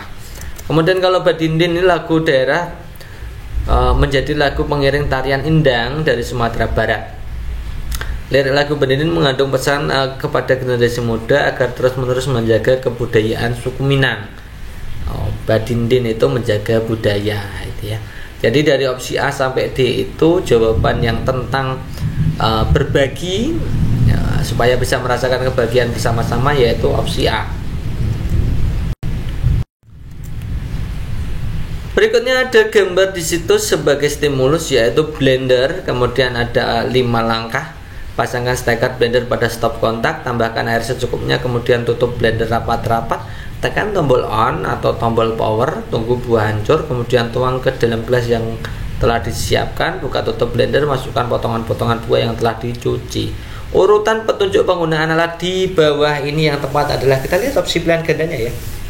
Di situ dari A sampai D itu kita mulainya dari, kalau tidak 1, 3. Kita lihat 1 ya, pasangkan steker blender pada stop kontak. Bisa, boleh aja ya, juga tidak mengapa. Kalau 3, tekan tombol on atau tombol power. Ya itu juga bisa, tapi kalau stekernya belum dipasangkan kan nggak mungkin gitu ya. Jadi yang C dan D ini nggak mungkin ya. Jadi kita pilih awalannya, kita mulai dari nomor 1. Nah, setelah pasangkan steker blender pada stop kontak, kemudian ini buka tutup blendernya, masukkan potongan-potongannya. Jadi setelah 1, 5, kemudian setelah itu tambahkan air ya, kemudian ditutup blendernya. Setelah ditutup baru tekan tombol on ya. Setelah itu tunggu buah hancur, kemudian tuang ke gelas. Jadi urut-urutannya 1, 5, 2, 3, 4. Opsi yang tepat adalah opsi A gitu ya. Berikutnya, perhatikan paragraf berikut. Dalam rangka Hari Pelestarian Lingkungan dan Penghijauan Sedunia, gerakan memungut sampah mulai dikampanyekan kepada masyarakat di Jakarta.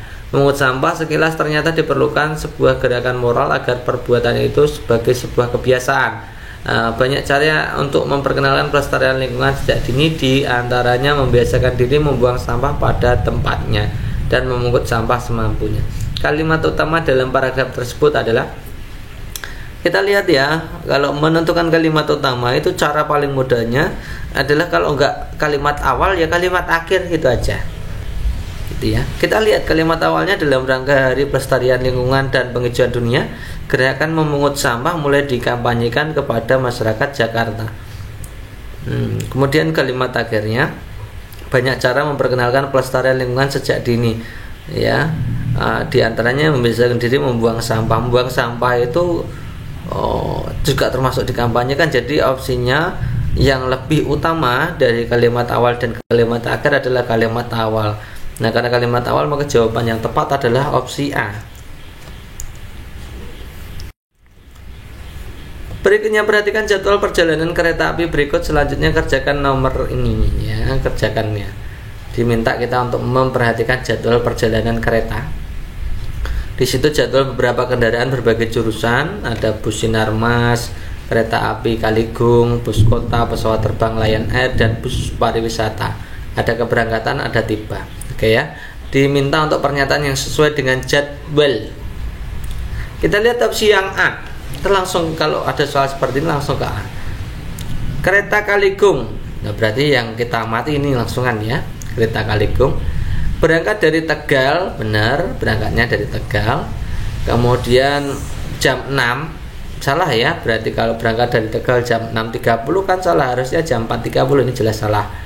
Kemudian yang B, bus kota jurusan Semarang Solo. Semarang Solo yang ini berarti berangkat jam 4.30, ini juga salah, harusnya jam 14.10 gitu ya. Yang C, bus pariwisata berangkat dari Cirebon pariwisata, ini berangkat dari Cirebon jam 11.15, tiba di Jakarta jam 16.30. Yes, ini betul ya. Kalau pesawat Lion Air ini kita lihat, ini Lion Air berangkat dari Bandara Soekarno-Hatta, itu berarti Jakarta, Harusnya itu jam 9.30, di situ ditulis 04.30. Jadi ini soal tentang ketelitian kita dalam membaca data. Bacalah penggalan puisi di bawah ini dengan cermat. Ibu, engkau adalah wanita mulia, kasih sayangmu tak terkira, bagai surya sinari dunia, tak kulupakan sepanjang masa. Pernyataan berikut merupakan isi puisi di atas. Kita lihat opsi A. Kasih sayang seorang ibu pasti mengharapkan balas jasa, jelas no gitu ya, tidak mungkin nih ya. Ibu adalah seorang yang mulia ya. Itu benar, masuk dalam syairnya, puisinya. Kemudian tapi kasih sayangnya sampai anaknya dewasa. Di situ tidak hanya sampai sayang anaknya dewasa ya, tapi sepanjang masa gitu ya. Kasih sayangmu tak terkira bagai surya sinari dunia. Surya sinari dunia kan sepanjang masa ya, tidak sampai pada anaknya dewasa saja. Jadi opsi B ini jelas salah juga.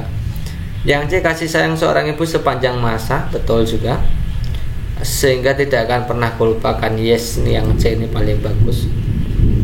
Itu ya, jadi jawabannya yang tepat ya C itu.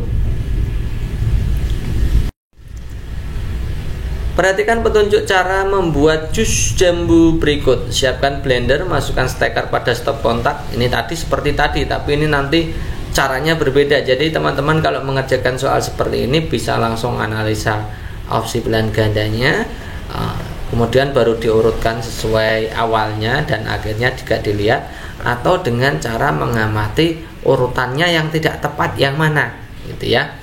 Saya berikan contohnya seperti ini. Kita lihat ya, 1 sampai 6 saya bacakan dulu. Siapkan blender, masukkan steker pada stop kontak, masukkan jambu biji, gula pasir, air ke dalam tabung blender. Siapkan jambu biji, kupas kulitnya lalu dibelah, tekan tombol kecepatan yang dikehendaki. Setelah halus, tuang jus ke dalam gelas.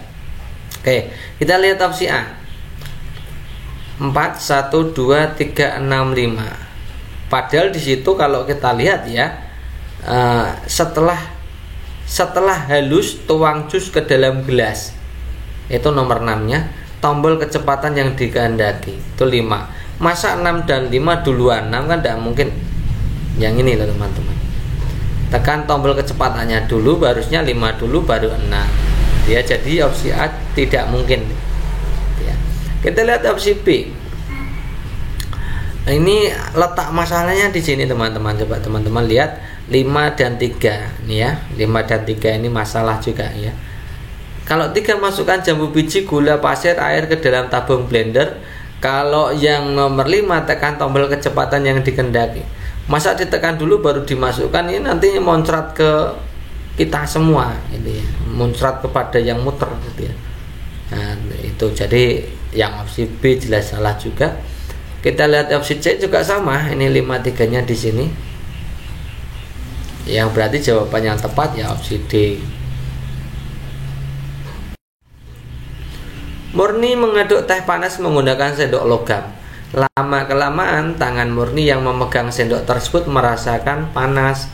Karena hal ini dikarenakan titik-titik. Apakah sendok mengantarkan panas ke tangan Murni? Apakah panas teh menghasilkan uap yang panas sampai ke tangan Murni? Ataukah teh yang panas akan menguap dan berubah menjadi suhu panas? Atau sendok logam menjadi panas karena tangan Murni dan teh memiliki suhu panas? Ya, coba teman-teman lihat, itu mengaduk teh panas. Jadi tehnya dulu yang panas ya, tangan tidak panas ya awalnya ya. Kemudian tangan Murni memegang sendok. Ini yang kita mau garis bawahi. Memegang sendok itu kan terbuat dari logam. Gitu ya, sendok terbuat dari logam karena logam itu sifatnya adalah konduktor, penghantar panas, penghantar listrik, penghantar panas ya. Maka nanti kalau logam kita masukkan ke dalam air panas, air teh yang panas, maka logam panas yang ada di air teh itu akan terkonduksi ya, akan merambat melalui logam tersebut sehingga logam tersebut juga panas karena ada rambatan tadi ya, karena panas sampai ke tangan kita, jadi tangan kita bisa merasakan panas juga gitu ya. Jadi opsi jawaban yang tepat opsi yang A. Ini salah ya. Makna dari simbol sila Pancasila yang sesuai dengan gambar di samping itu ada gambar pohon beringin. Kita lihat opsi A, pohon beringin merupakan pohon asli Indonesia dan perlu dibudidayakan. Ini ya lucu nih ya, perlu dibudidayakan ini. Bukan ya. Yang B, keragaman budaya dan bahasa harus menjadi pemersatu. Ini jelas nih ya, ini tentang persatuan. Jadi ini yang B itu sila ketiga, yang ke D itu sila kelima. Bangsa Indonesia mengakui agama yang dianut warga negaranya, ini sila 1 ya, sila 1. Kemudian yang C ini sila 4 karena ada musyawarahnya, ini sila 3. Itu ya. Nah, karena di situ pohon beringin itu sila 3, maka jawabannya sama dengan sila 3B. Berikutnya, sebuah bangun datar memiliki sifat-sifat sebagai berikut: memiliki 2 simetri lipat, memiliki 4 buah titik sudut yang sama besar, memiliki 2 simetri putar, panjang sisi yang berhadapan sama panjang. Bangun datar yang memiliki sifat-sifat tersebut adalah titik-titik. Apakah belah ketupat, apakah jajar genjang, trapesium, atau persegi panjang. Nah, soal seperti ini teman-teman, ini menguji tentang analisa kita, menganalisa ciri-ciri, kemudian kita menentukan bangun datar apa yang pas dengan ini. Kalau belah ketupat teman-teman ya, kita kaji belah ketupat. Belah ketupat itu punya 2 simetri lipat, berarti memenuhi ya. 2 simetri putar berarti memenuhi lagi. Sudut-sudut yang berhadapan sama besar. Yang berhadapan saja di situ kan punya 4 sudut dan sama besar, berarti tidak pas gitu ya. Jadi yang kalimat keduanya tidak tepat gitu ya. Berarti belah ketupat bukan. Yang sama besar pada belah ketupat hanya yang berhadapan. Tidak keempat-empatnya sama, bukan gitu ya. Kemudian kalau jajar genjang itu tidak punya simetri lipat, kalau sudah tidak punya simetri lipat jelas tidak ya. Kemudian trapesium itu juga tidak punya simetri lipat, simetri putar juga tidak punya, berarti ini tidak. Jadi jawaban yang tepat adalah opsi D, persegi panjang ya. Punya 2 simetri lipat, punya 2 simetri putar, semua sudutnya sama besar, dia punya 4 ya, panjang sisinya sama panjang dan sejajar. Oke, berikutnya ini tentang diputar ya. Ini yang kemarin kita sudah janjikan untuk teman-teman, bagaimana Kak untuk simulasi soal kalau diputar setengah lingkaran berlawanan arah jarum jam atau sebaliknya atau searah jarum jam. Ternyata sesederhana ini teman-teman. Ini contohnya seperti ini ya, yang ditanyakan jika bangun tersebut diputar setengah lingkaran ke arah berlawanan jarum jam maka menjadi titik-titik. Oke, kita gambarnya dilihat ya. Kita gambarnya kalau seperti itu, kemudian kita kasih nama kubusnya, kita kasih nama. Cara pertama, kubusnya kita kasih nama supaya mudah kan seperti ini ya. Kita kasih yang atas itu kubus 5, kemudian 2, 3, 4, di belakangnya 2 ada kubus yang namanya kubus 1 gitu ya. Kemudian bagaimana kalau kita mau memutarnya? Teman-teman cukup melihat yang bagian depannya ini ya, bagiannya depan kita geser seperti ini supaya nanti kelihatan ya teman-teman ya. Nah, setelah digeser kemudian baru diputar. Di situ mintanya apa? Berlawanan arah jarum jam setengah lingkaran atau 180 derajat berlawanan arah jarum jam. Jadi kita putar jadi begini. Kan gini ya. Sampai sini ya. Tadinya yang di atas menjadi di bawah. Gitu ya. Jadi bentuknya nanti modelnya seperti ini. Yang depan. Nah, kalau kita lihat dari opsi A sampai D itu yang memenuhi opsi A saja. Kemudian setelah diputar apa? Kita lihat ya, kubus yang bernama 1 itu di belakangnya 2. Nah, nanti berarti 2 itu ke sana gitu ya. Jadi yang mirip dengan ini, yang persis dengan ini adalah yang opsi A ini. Ya, 2, 3, 4, 5 yang belakangnya 1 gini ya kalau digambar ya. Jadi opsi yang tepat adalah opsi A. Berikutnya dalam permainan tebak bangun ruang disediakan prisma tabung 5 kerucut bola di dalam kantong tertutup. Vida mengambil sebuah bangun dan menyembunyikannya. Gina menebak bangun yang disembunyikannya dengan melakukan percakapan sebagai berikut. Gina mengatakan, apakah bangun itu memiliki satu sudut? Nah, Gina bertanya dulu ya, apakah bangun itu memiliki satu sudut? Kemudian Vida jawab, ya. Gina mengatakan lagi, bertanya lagi, apakah bangun itu memiliki rusuk-rusuk yang sejajar? Vida menjawab tidak. Nah, bangun yang disembunyikan Vida itu apa? Kita lihat opsi pilihan gadanya, prisma, limas, tabung bola. Prisma, limas, tabung bola. Itu yang menjadi kata kunci adalah memiliki satu sudut. Satu sudut itu bukan sudutnya hanya satu, bukan, tapi jenis sudutnya hanya satu. Ukuran yang seperti itu hanya satu. Kemudian memiliki rusuk-rusuk yang sejajar, tidak, berarti tidak memiliki rusuk sejajar. Kalau kita lihat prisma, prisma itu salah satu contohnya prisma segi 4, bentuknya seperti ini. Ya, balok itu termasuk prisma segi 4. Itu jelas rusuk-rusuk yang sejajar banyak sekali gitu ya. Rusuk-rusuk tegak itu semuanya sejajar. Kemudian rusuk panjang semuanya sejajar. Jadi prisma jelas tidak mungkin. Kemudian kalau kita lihat limas, kita ambil saja limas segi 4 ini ya. Adakah rusuk yang sejajar? Ada, bagian alas itu yang panjang dengan yang panjang itu sejajar. Yang lebar dengan yang lebar itu sejajar. Jadi limas juga ding dong ya, bukan ya. Kalau tabung, kita lihat tabung ya. Sudutnya ada berapa, kita lihat. Rusuk-rusuk yang sejajar tidak punya, karena tabung itu rusuknya hanya di atas dan bawah, bentuk lingkaran itu rusuknya. Rusuk itu adalah perbatasan dua sisi ya teman-teman. Yang apa itu namanya ke atas itu, garis ke atas itu bukan rusuk. Rusuknya hanya bentuk lingkaran yang di atas dan bentuk lingkaran yang di bawah, itu rusuknya itu. Tidak mungkin sejajar ya. Kemudian kita lihat ya, di situ memiliki satu sudut. Sudutnya yang mana? Pada tabung itu ini sudutnya. Semuanya nilainya ya 90 derajat ini. Itu ya, jadi hanya punya satu sudut. Ya, berarti jawaban yang tepat ya ini tabung. Kalau bola nggak mungkin ya.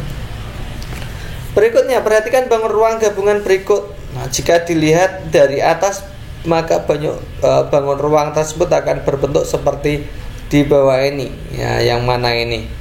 Kalau seperti itu dari atas, berarti kan semuanya sudah tertutup ya, semuanya ada di dalam balok kotak itu ya, karena dilihat dari atas maka bentuknya pasti persegi panjang.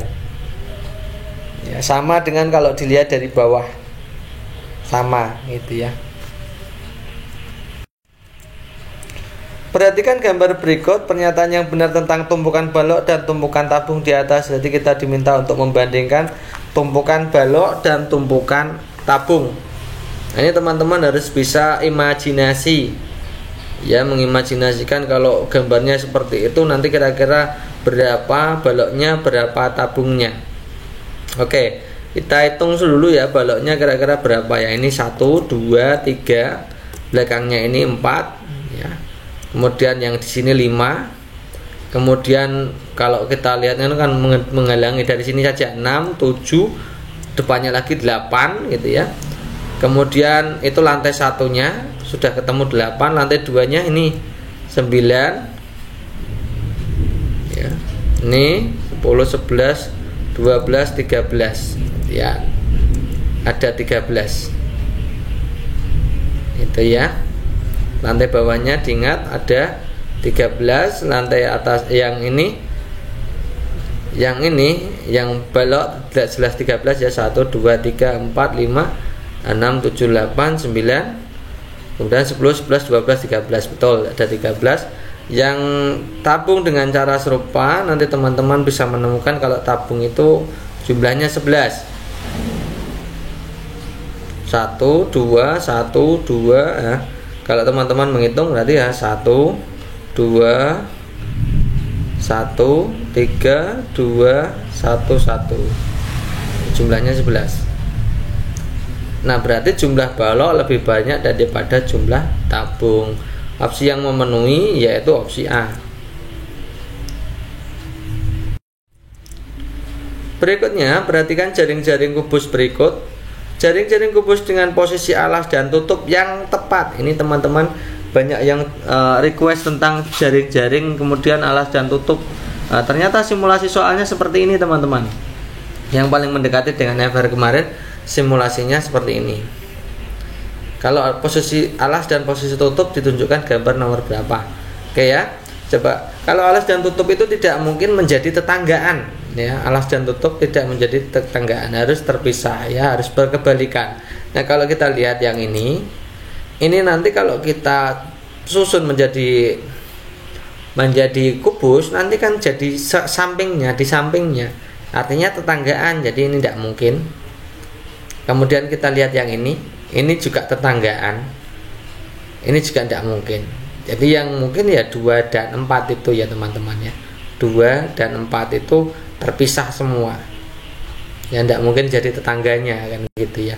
Jadi 2, 4. Berikutnya, manakah di antara kubus berikut yang terbentuk dari jaring-jaring di atas ya. Itu punya jaring-jaring.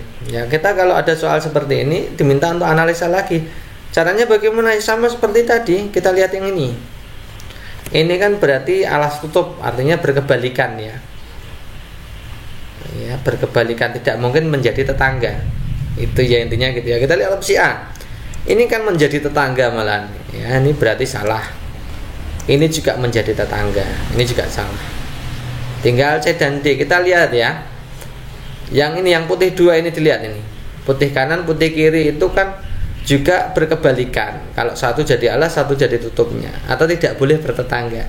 Nah, pada soal D ini malah jadi tetangga. Putih 2 ini. Nah, karena tetangga maka ini juga tidak mungkin. Ya, jadi jawaban yang tepat ya opsi C ini.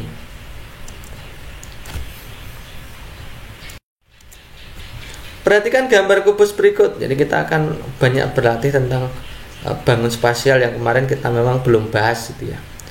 Jaring-jaring benar untuk kubus di atas adalah titik-titik. Coba teman-teman lihat ya. Pertama teman-teman harus dilihat dulu bahwa ini dan ini itu tetanggaan ya, tidak boleh berkebalikan. Sama seperti tadi ya, kalau tadi berkebalikan tidak boleh bertetanggaan. Ini jelas bertetangga ya. Jadi tidak boleh berkebalikan. Kalau kita lihat yang ini, tidak mungkin, ini kan nanti menjadi berkebalikan, ya kan ada selahnya. Ya berarti kalau enggak A, C, D. Sekarang kita lihat ya, antara lingkaran dan siku di situ dengan lingkaran itu menjauhi. Ini, sikunya kan menjauhi lingkaran kan, tidak di dekat lingkaran ya kan. Nah kalau kita lihat yang opsi A, ini sikunya itu mendekati. Yang D ini siku dan lingkaran, sikunya mendekati lingkaran ya kan, berarti bukan. Yang A juga bukan, karena sikunya mendekati lingkaran. Jadi jawaban yang tepat opsi C.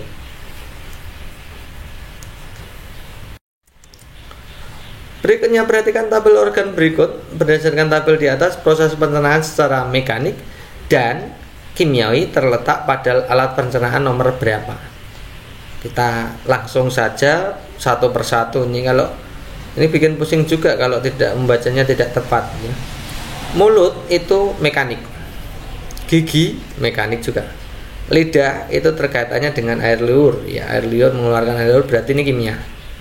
Lambung kimia, usus besar itu kimia ya, diarani kimia ya bukan ya, tapi ini pokoknya bukan mekanik di situ ya. Pokoknya itu termasuk saluran. Nah, kerongkongan juga termasuk saluran. Jadi usus besar dan kerongkongan itu termasuk saluran gitu ya. Oke, kalau 1 dan 2 itu berarti mekanik. 1 dan 4 itu berarti mekanik kimia. 3, 4 berarti kimia. 5, 6 berarti ini saluran semua ya. Kimia, saluran. Usus besar itu sebenarnya tidak kimia tapi ya saluran juga, saluran. Jadi jawaban yang tepat ya yang mekanik kimia ya nomor 1 itu yang mekanik, 4 kimia. Opsi yang tepat adalah opsi B.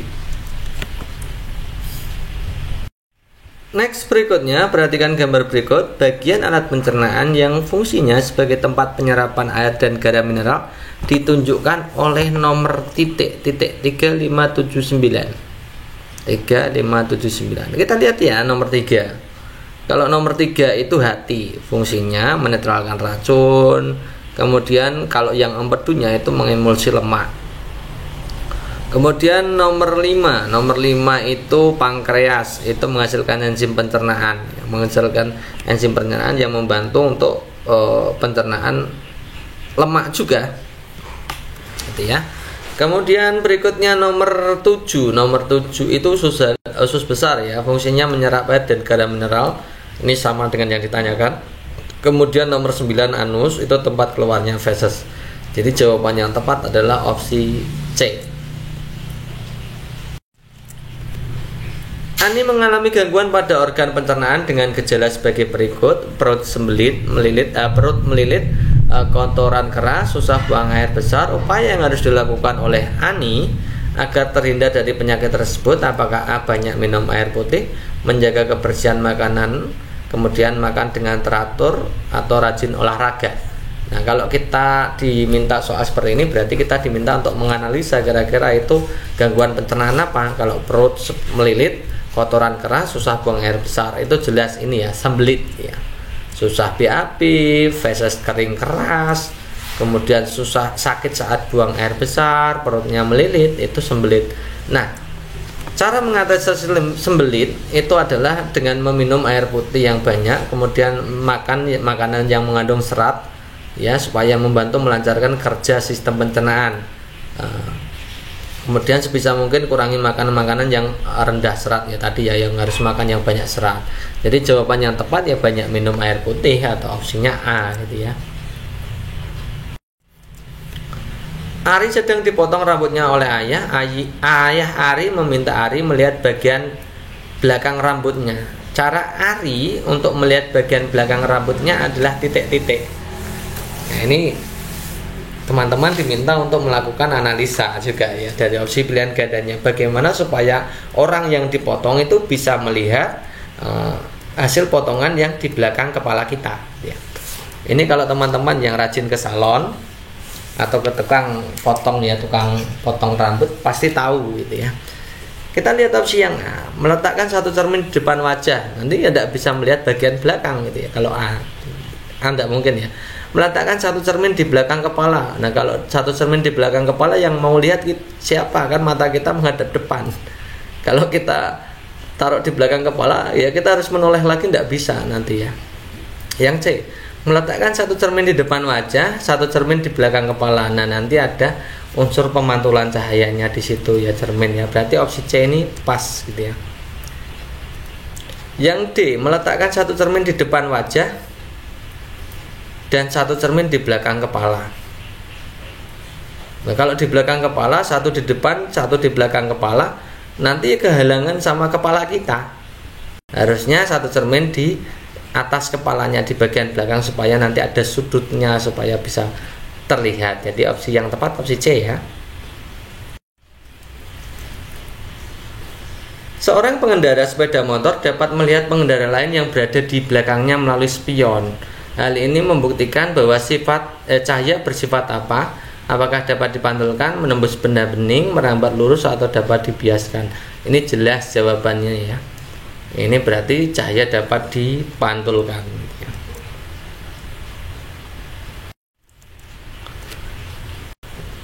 Matahari berpindah posisi dari nomor 1 ke nomor 2. Maka posisi bayangan orang tersebut berpindah dari titik-titik ke titik-titik.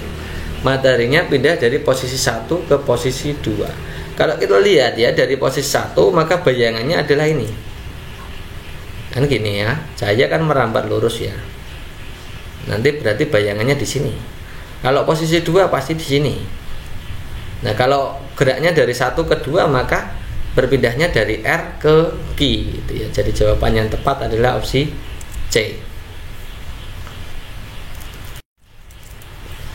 Perhatikan gambar berikut. Kegiatan yang dilakukan seperti gambar merupakan pengamalan Pancasila, terutama sila ke titik-titik 5, 3, 4, 2. Gambar tersebut kalau teman analisis itu tentang menjenguk orang yang sakit. Nah, menjenguk orang sakit itu termasuk pengalaman sila keberapa ya? Ini kan pasti tentang kemanusiaan gitu ya. Nah, kemungkinan besar jawabannya adalah di sila 2. Oke, kita akan lihat ya pengamalan sila keduanya. Ini banyak sekali nih ya. mengakui memperlakukan manusia sesuai harkat martabat, mengakui persamaan derajat, mengembangkan saling mencintai, memiliki sikap tegang rasa tepas selera, tidak semena-mena terhadap orang lain, menjunjung tinggi kemanusiaan, gemar melakukan kegiatan kemanusiaan, berani membela kebenaran keadilan. Bangsa Indonesia merasa dirinya bagian dari seluruh umat manusia, sikap hormat menghormati kerjasama dengan bangsa lain. Di lingkungan sekolah tidak boleh lagi ada kasus perundungan. Perundungan ini melanggar sila 2. Menghormati guru dan teman, saling menolong. Kemudian menghormati orang tua kalau di rumah.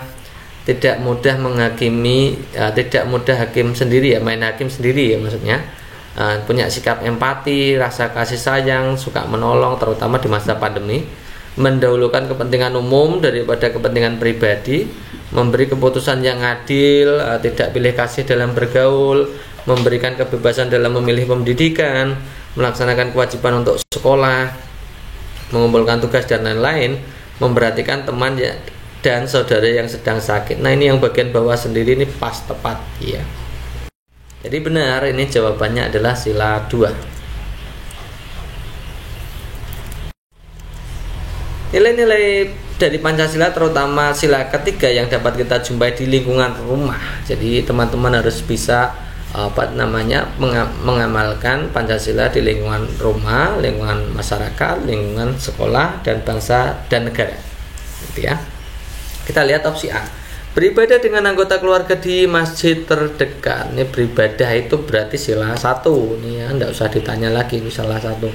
Bangga mengenakan baju batik. Baju batik itu berarti sila ketiga. Itu wujud kecintaan kita terhadap negara. Musyawarah untuk membagi tugas. Musyawarah itu sila keempat, jelas ya. Adil dan sayang kepada adik. Ini bersikap adil dan penuh kasih sayang. Ini jelas sila kedua. Jadi jawabannya tepat opsi B. Salah satu contoh sikap yang sesuai dengan sila kemanusiaan yang adil dan beradab di lingkungan rumah ya. Kita lihat langsung opsi A dan kemudian teman-teman bisa menganalisa ini sila berapa. Saling menghormati, menjaga kerukunan. Nah, rukun itu sila ketiga. Menghargai pendapat, jelas itu tentang musyawarah, sila keempat. Menolong teman yang terkena musibah, ini sila kedua. Tadi ya, menolong teman itu termasuk bagian dari kegiatan kemanusiaan. Taat melaksanakan ibadah itu berarti sila 1. Maka yang sesuai dengan kemanusiaan yang adil dan beradab kan sila 2. Jawaban yang tepat adalah opsi C. Gambar di atas menunjukkan partisipasi warga masyarakat dalam menggunakan hak pilihnya dalam pemilihan calon presiden. Nah, partisipasi warga masyarakat tersebut sangat sesuai dengan nilai Pancasila. Khususnya sila keberapa? Sila apa? Apakah ketuhanan yang Maha Esa, kemanusiaan yang adil dan beradab, persatuan Indonesia, kerakyatan yang dipimpin oleh hikmat kebijaksanaan dalam permusyawaratan perwakilan. Kalau pemilu, urusannya pemilu itu berarti keterkait dengan sila keempat ya teman-teman. Sila keempat itu berarti yang ini. Permusyawaratan perwakilan itu artinya dalam hal pemilu. Pemilu itu termasuk pengamalan sila Pancasila keempat. Sekedar informasi teman-teman, untuk menghadapi PK 2022, Daring Channel telah membuat e-book ya, electronic book yang isinya adalah FR yang keluar di tahap FR tahap 1 dan 2 yang dijadikan satu sehingga PPPK ya generasi 3 ini adalah wujud dari variasi soal-soal yang keluar di PPK. Jadi banyak sekali teman-teman yang kemarin itu lolos PPPK gara-gara ya memang mempelajari e-book dari Daring Channel gitu ya. Jangan pernah ragu, dan harganya adalah Rp50.000 itu beserta tryoutnya. Jadi teman-teman bisa berlatih di tryoutnya. Kalau teman-teman misalkan tidak ada cukup waktu untuk belajar di YouTube, teman-teman bisa buka e-booknya sambil dipelajari. Kan gaya belajar orang beda-beda gitu ya. Oke, kita aja sekedar informasinya, dan sekarang kita mulai ke penjelasannya sebagai berikut. Oke, saya kira itu dulu teman-teman untuk pembahasan kita kali ini. Semoga untuk pembahasan kita kali ini bermanfaat untuk teman-teman semua dan bisa membantu teman-teman semua dalam meloloskan NIP 2022 menjadi ASN P3K yang tentunya profesional gitu ya. Terima kasih atas perhatiannya. Assalamualaikum warahmatullahi wabarakatuh.